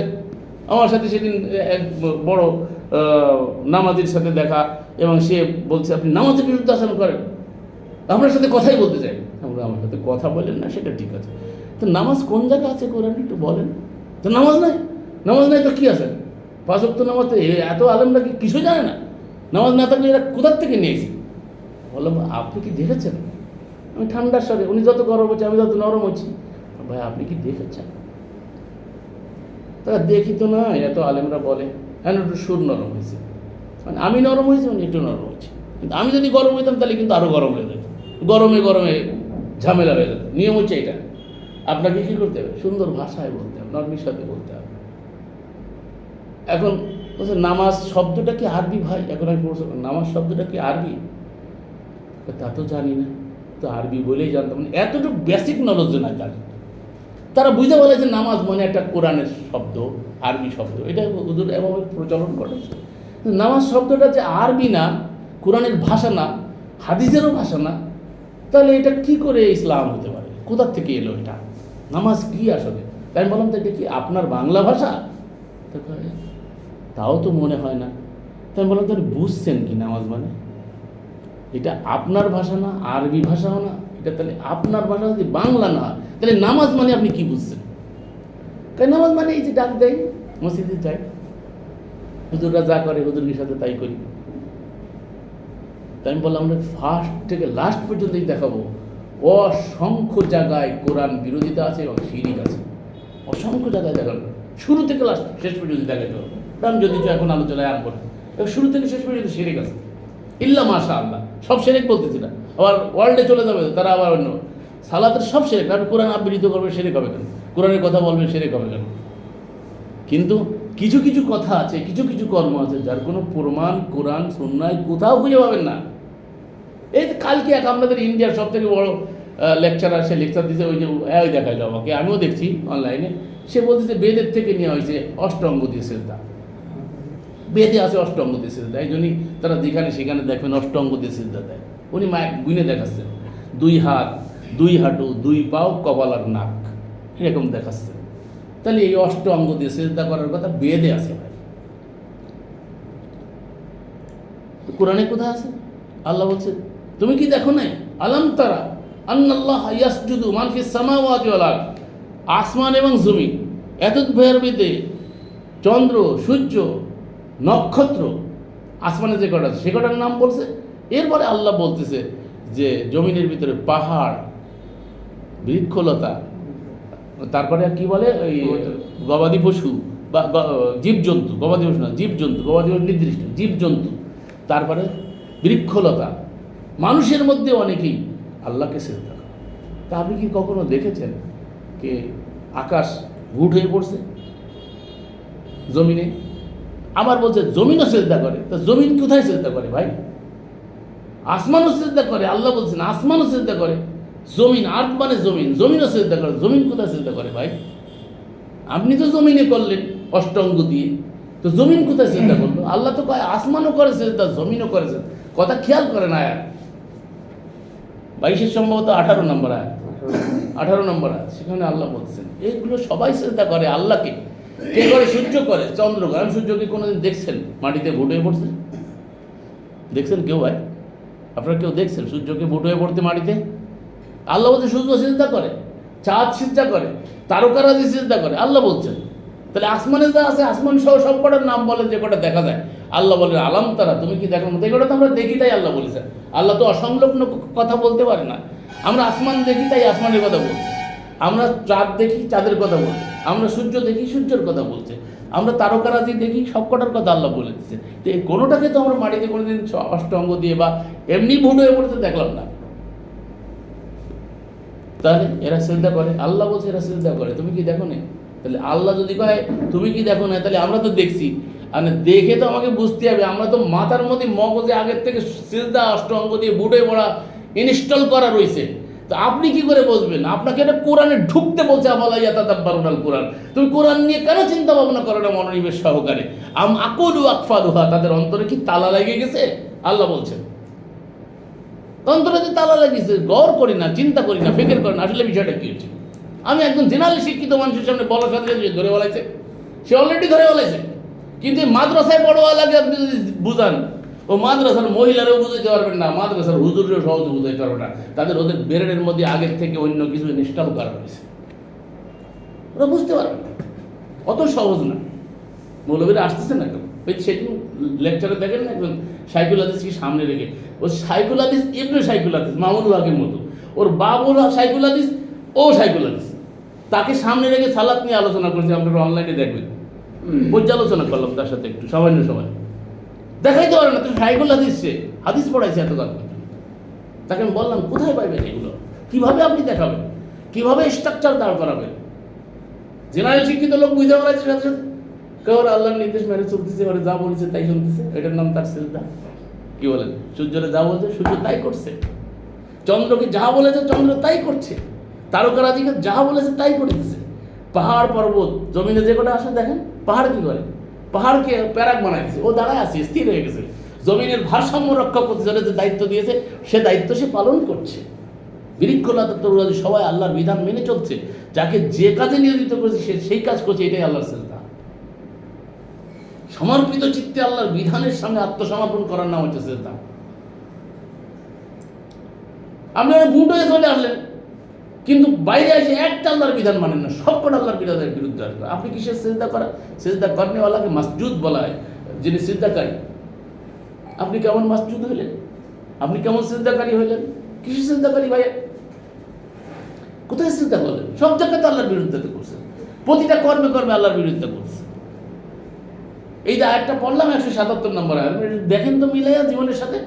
নামাজ পড়নেওয়ালা অসংখ্য হাজি গাজী, এরাই নিজের আত্মীয় স্বজনকে ফাঁকি দিচ্ছে, নিজের বোনকে সম্পদ দেয় না। ভাই হজ করে আসে, আমি নিজে চোখে দেখছি, হজ করে আসে 10 বার 20 বার হজ করতেছে, বোনের হকটা বুঝাই দেয় না ভাই।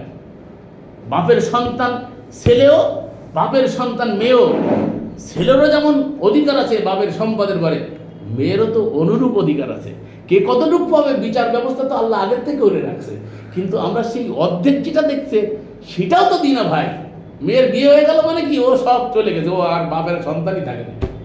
আজকে এক সাক্ষাৎকার শুনতেছে এক মেয়ের, আল্লাহ তার ছোটবেলায় মা মরে যাওয়ার পরে বাপ কোথায় নিয়ে রাখবে, রাখতে পারে না, যেখানে সেখানে মানুষ করেছে।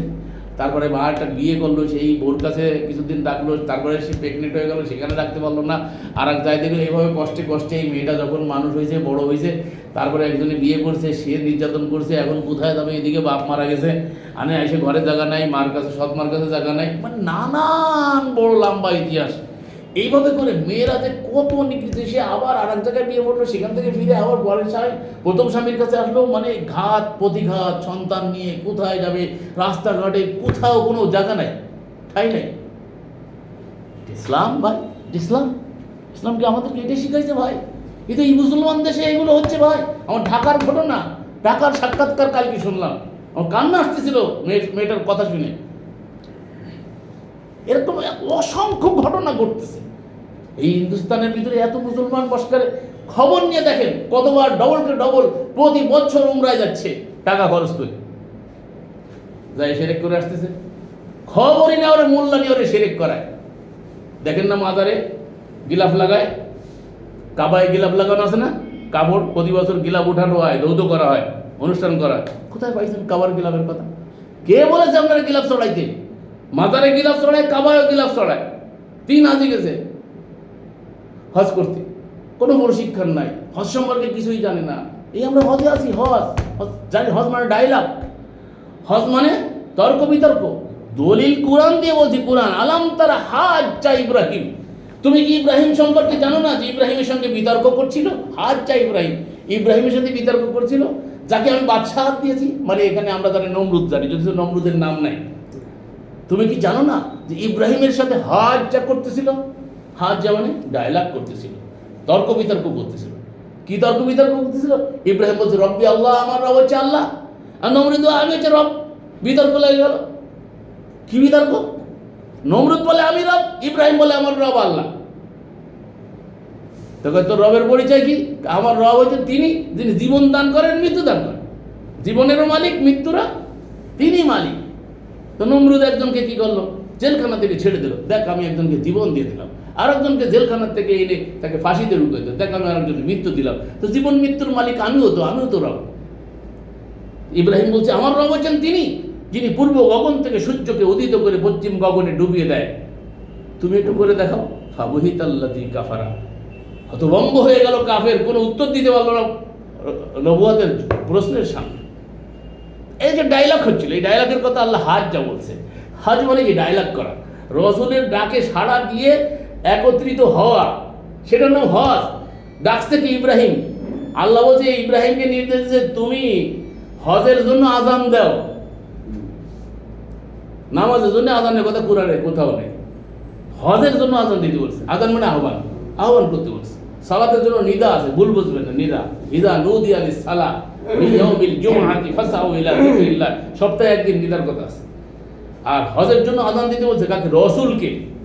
ইব্রাহিম রসুল আর ইসমাইল রসুল, এদের জন্য পবিত্র করবে, পরিশুদ্ধ করবে।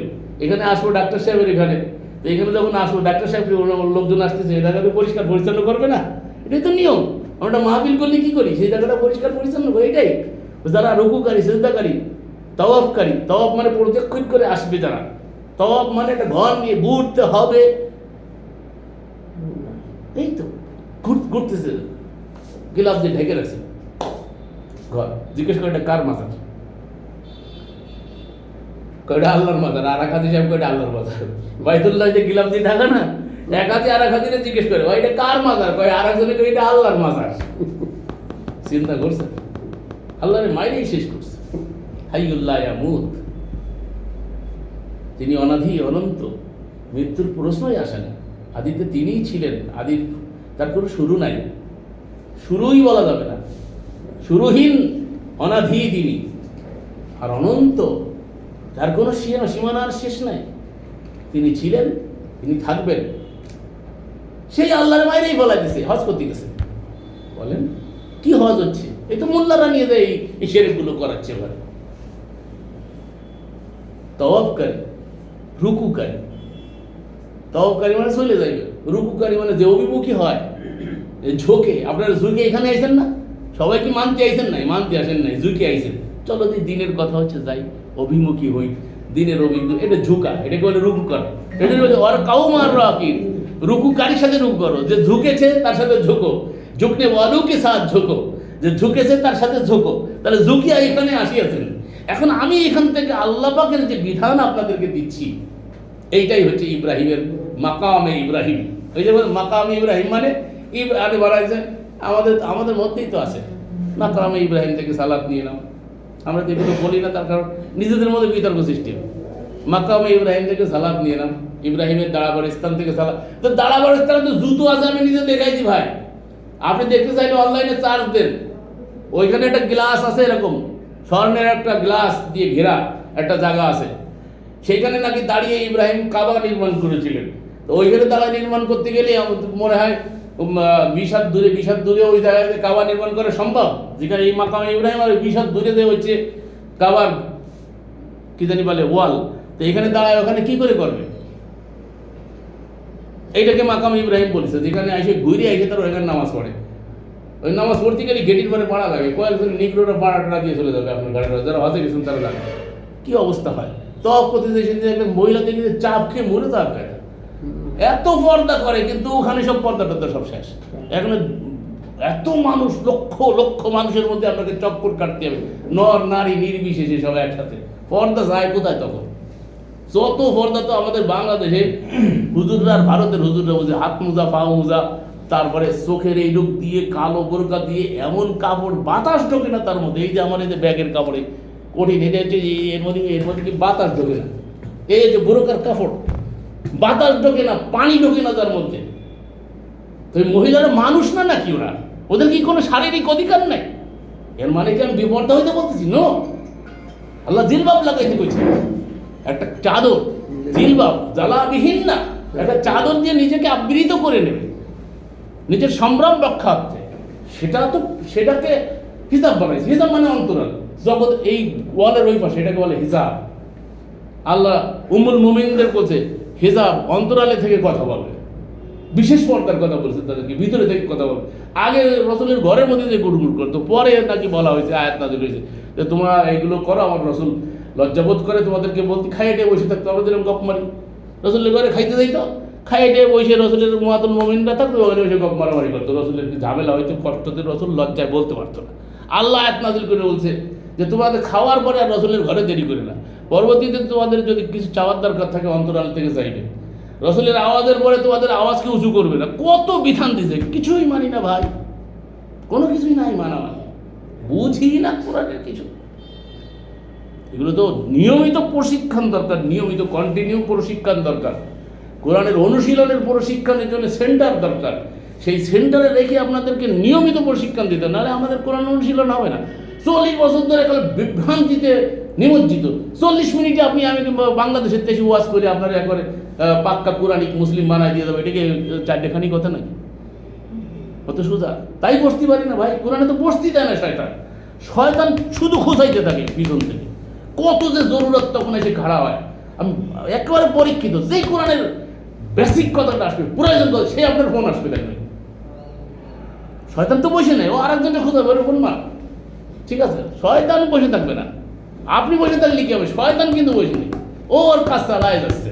ওর কাজ কি? ও বলছে আমি ডাইনে থেকে, ফাঁসে থেকে, সামনে থেকে, পিছন থেকে, সিরাতাকাল মুস্তাকিম, আল্লাহর কাছে নিয়ে আসে কমিটমেন্ট। আল্লাহ, এই যাদের জন্য বিভ্রান্তি হলাম, এদেরকে যেন আমি চতুর সাইড থেকে সিরাতে মুস্তাকিম থেকে সরিয়ে রাখতে পারি। আল্লাহ বলছে যা, দিয়ে দিলাম। আল্লাহ তোমার দাঁত আর সাথে দিয়ে দিল, দেখছেন? কিন্তু আল্লাহ শর্ত করলো, আল্লাহ একটা শর্ত করছে, বলছে ইল্লা ইবাদাকাল মিনহুমুল মুখলাসিন, তুই পারবি, কিন্তু যারা আমার একানিষ্ঠ দাস বান্দা হবে তার সাথে তুই পারবি। ওই জায়গাটা আশা ভাই। মাটি, আমি প্রায় উদাহরণ দিই, মাটি দিয়ে একটা কিছু বানাইলেন, পুরা এই কি জানি রোদি শুকাইলেন, একটা হাঁড়ি বানাইলেন, পানিতে ফেলাই দেবেন, গইলে একবার শেষ হবে। কিন্তু ওইটাকে যদি পোড়ায় ফেলান ভাই, পুড়াইয়া ইট বানায় ফেলান, বা মাটির যে হাঁড়িগুলো বানানো পুড়ানো হয়, পাকা পুড়াইলেন ভাই, পুড়ানোর পরে দেখবেন যখন লাল হয়ে যাবে, ওইটা যখন আপনি পানির ভিতরে ছাড়াই দেবেন, সমুদ্রে ফেলায় রাখবেন, জীবন চলে যাবে, ওর জায়গায় থাকে, পাইকে গেছে। পাকা মুসলিম হতে হবে। আল্লাহ উদখুলু ফিস সিলমি কাফা, ইসলামে পরিপূর্ণ দাখিল হও। আফাতুমিনুনা বিবাদিল কিতাব ওয়া তাকফুরুনা বিবাদিল কিতাব, কিতাবের কিছু মানবে আর কিছু মানবে না, তা চলবে না। পরিপূর্ণ মানো এবং পরিপূর্ণ পাক্কা মুসলিম হও। হাক্কা তুকাতিহি ওয়া লা তামুতুন্না ইল্লা ওয়া আনতুম মুসলিমুন, তোমরা ওই সময় পর্যন্ত মরিও না ইল্লা ওয়া আনতুম মুসলিমুন, যতক্ষণ মুসলিম না হও। মরার তো আল্লাহর হাতে। তারপরে কেন এই কথা বললো? তার মানে তুমি সবসময় যেন রেডি থাকো, যে কোনো সময় তোমার মৌত এসে যেতে পারে। তো তুমি জানো তোমার মৃত্যুটা মুসলিম অবস্থায় হয়, আত্মসমর্পিত অবস্থায়, এক মালিকের সামনে আত্মসমর্পিত অবস্থায়। সব জায়গায় শিরক লালন করা হচ্ছে, বুঝতেছি না যে ইসলামের নামে শিরক করছে। শিরক টোটালে মৌলবীরা বিক্রি করে ভাই, টাকা নিয়ে নিয়ে বিক্রি করে। হজের নামে ওখানে শিরক করাচ্ছে, হাজরে আসওয়াদে ঘুরে এসে মাথা ঢুকাই দেওয়ার জন্য পাগল হয়ে যাচ্ছে। খেয়াল করছেন কোন জায়গার মতো লাগে ওটা? আপনাদের হিন্দুস্তানে আছে কি লিঙ্গ পূজা করা হয় না? ওটা কি? ওটা একরকম, আর একটা হচ্ছে জলি। একবার সুরতটা দেখবেন খেয়াল করে, মহিলারা না, এজন্যই কথাটা বললাম। ওর সুরতটা দেখেন, হাজরে আসওয়াদ যেটা কালো পাথর, সুরতটা দেখেন, মুখ ঢুকাই দেয়, ওই জায়গাটা কিরকম দেখেন। খেয়াল করেন না তো? এটা ডিপলি খেয়াল করতে হয়। এগুলো তো মুশরিকরা করে রেখে গেছে ভাই। হাজরে আসওয়াদ জান্নাত থেকে নিয়ে আসা হয়েছে, ছিল সাদা দবদবে, গুনাহ সুস্তি সুস্তি, আসওয়াদ মানে কালা হয়ে গেছে, গুনাহ সুস্তি। আল্লাহু জামা ইয়াগফিরুদ যুনুবা ইল্লাল্লাহ, কে আছে আল্লাহ ছাড়া গুনাহ মাফ করতে পারে? আল্লাহ প্রশ্ন করছে, কে আছে আল্লাহ ছাড়া গুনাহ মাফ করতে পারে? তাহলে গুনাহ মাফ করার আল্লাহ ছাড়া তো কেউ নাই। রসুলও পারে না, নবী রসুলরাও পারে না, মালাকরাও পারে না। গুনাহ মাফ করবে কে? আল্লাহ। তাহলে আল্লাহকে বাদ দিয়ে হাজরে আসওয়াদে বিশ্বাস করা হচ্ছে যে হাজরে আসওয়াদ গুনাহ তুষে নেয়। কিন্তু সহিহ হাদিস ভাই, সহিহ হাদিস, সহিহ আকীদা করে সহিহ হাদিস বুখারীতে আছে, সহিহ হাদিস আছে, একাধিক সহিহ হাদিস আছে। হাজরে আসওয়াদের ও চার্জ দিয়ে দেখছেন, সহিহ হাদিসের আম্বার লাগাই দেওয়া হয়েছে। রসুলের ব্যাখ্যা, তো রসুলের ব্যাখ্যা কোন আয়াতের ব্যাখ্যা? আমাকে দেখাও কোন আয়াতের ব্যাখ্যা।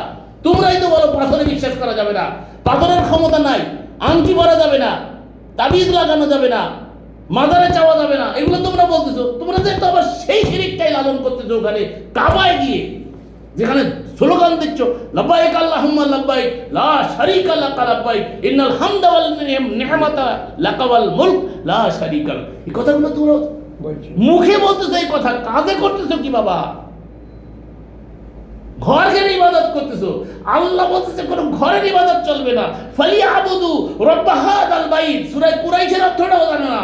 ওখানে আল্লাহ বলে দিয়েছে আমরা এই ঘরের রবের ইবাদত করি, ঘরের ইবাদত করি না।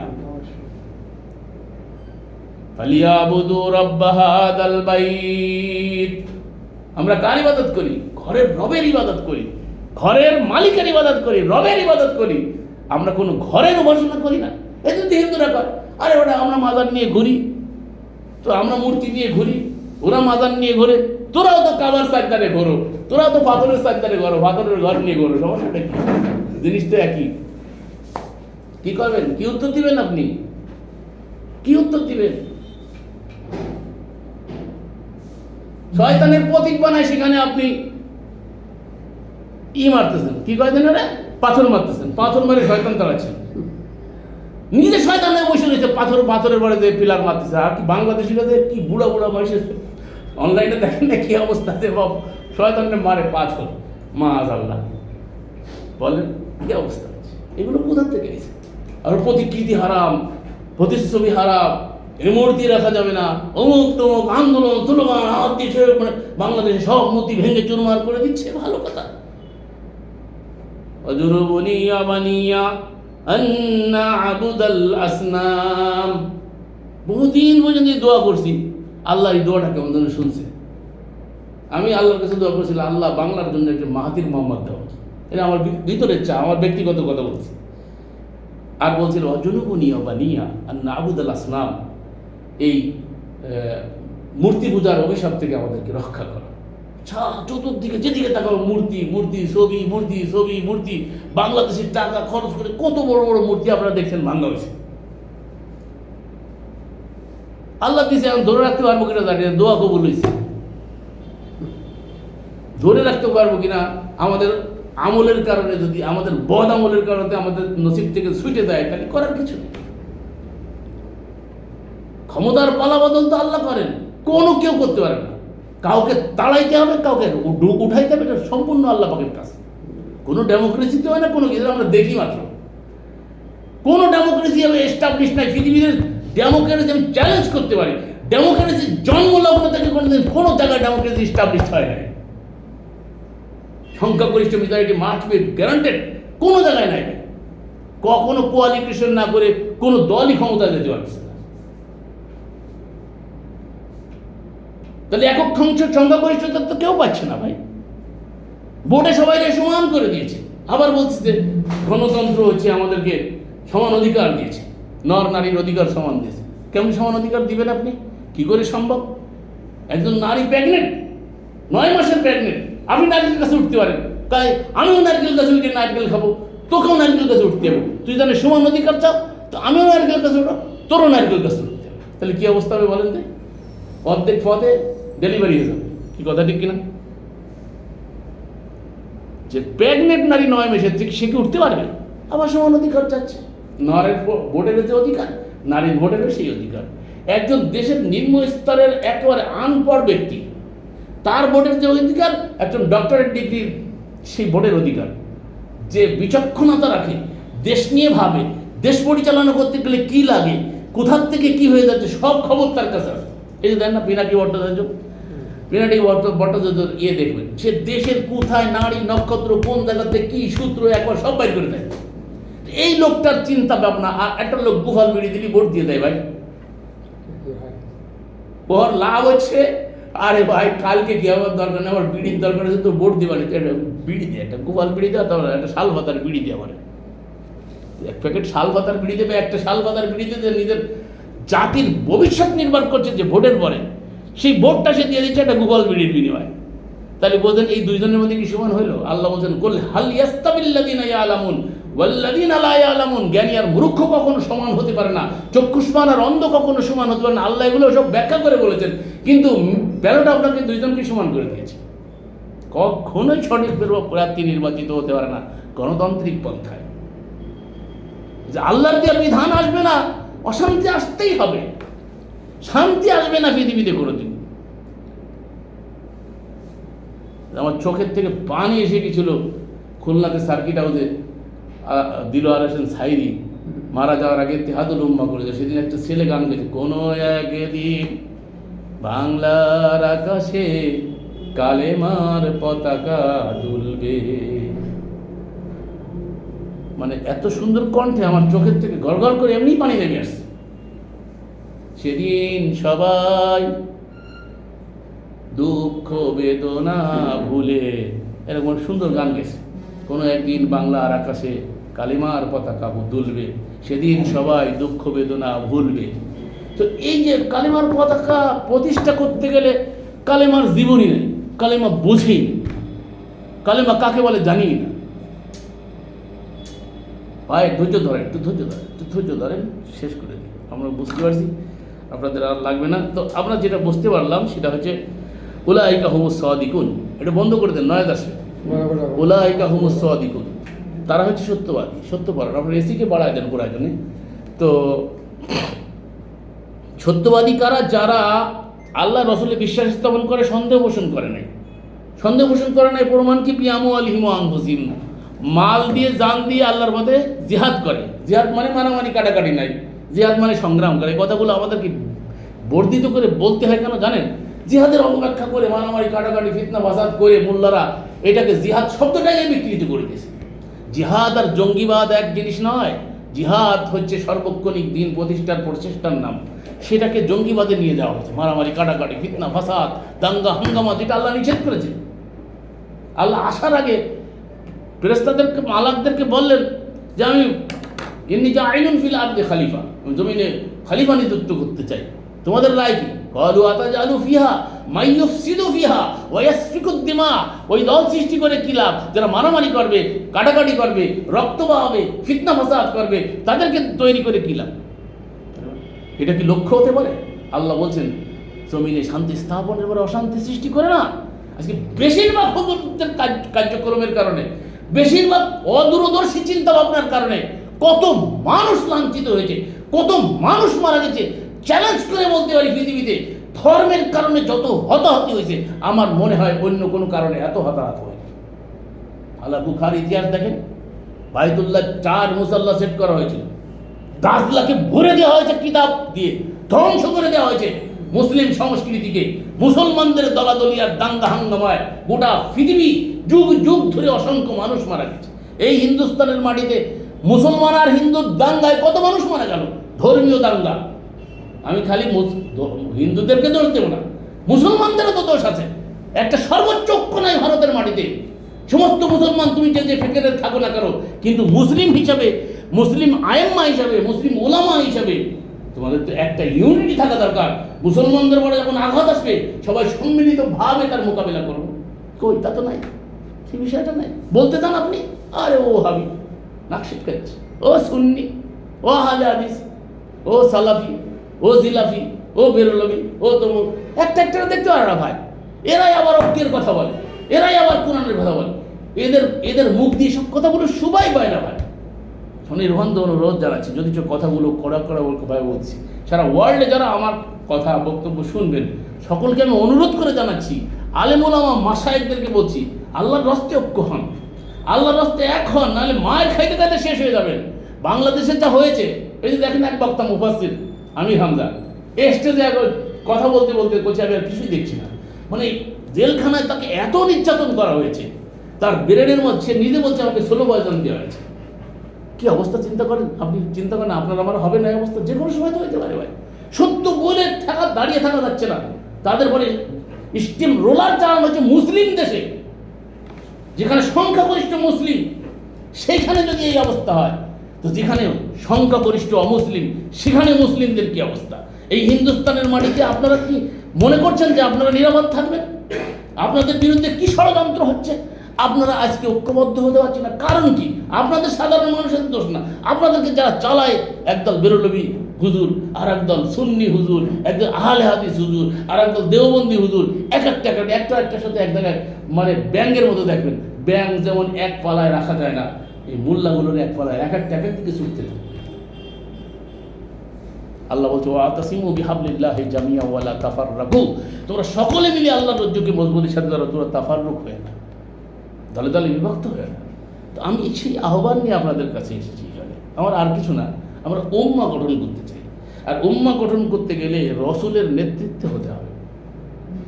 এটা সব জায়গায় দেখেন রসুল, কোথায় নাই রসুল? কোরআন খোলেন, ঠিক মতো পড়েন, দেখতে পারেন, আপনার সামনে ক্লিয়ার হয়ে যাবে। শত শত আয়াত রসুল বিহীন চল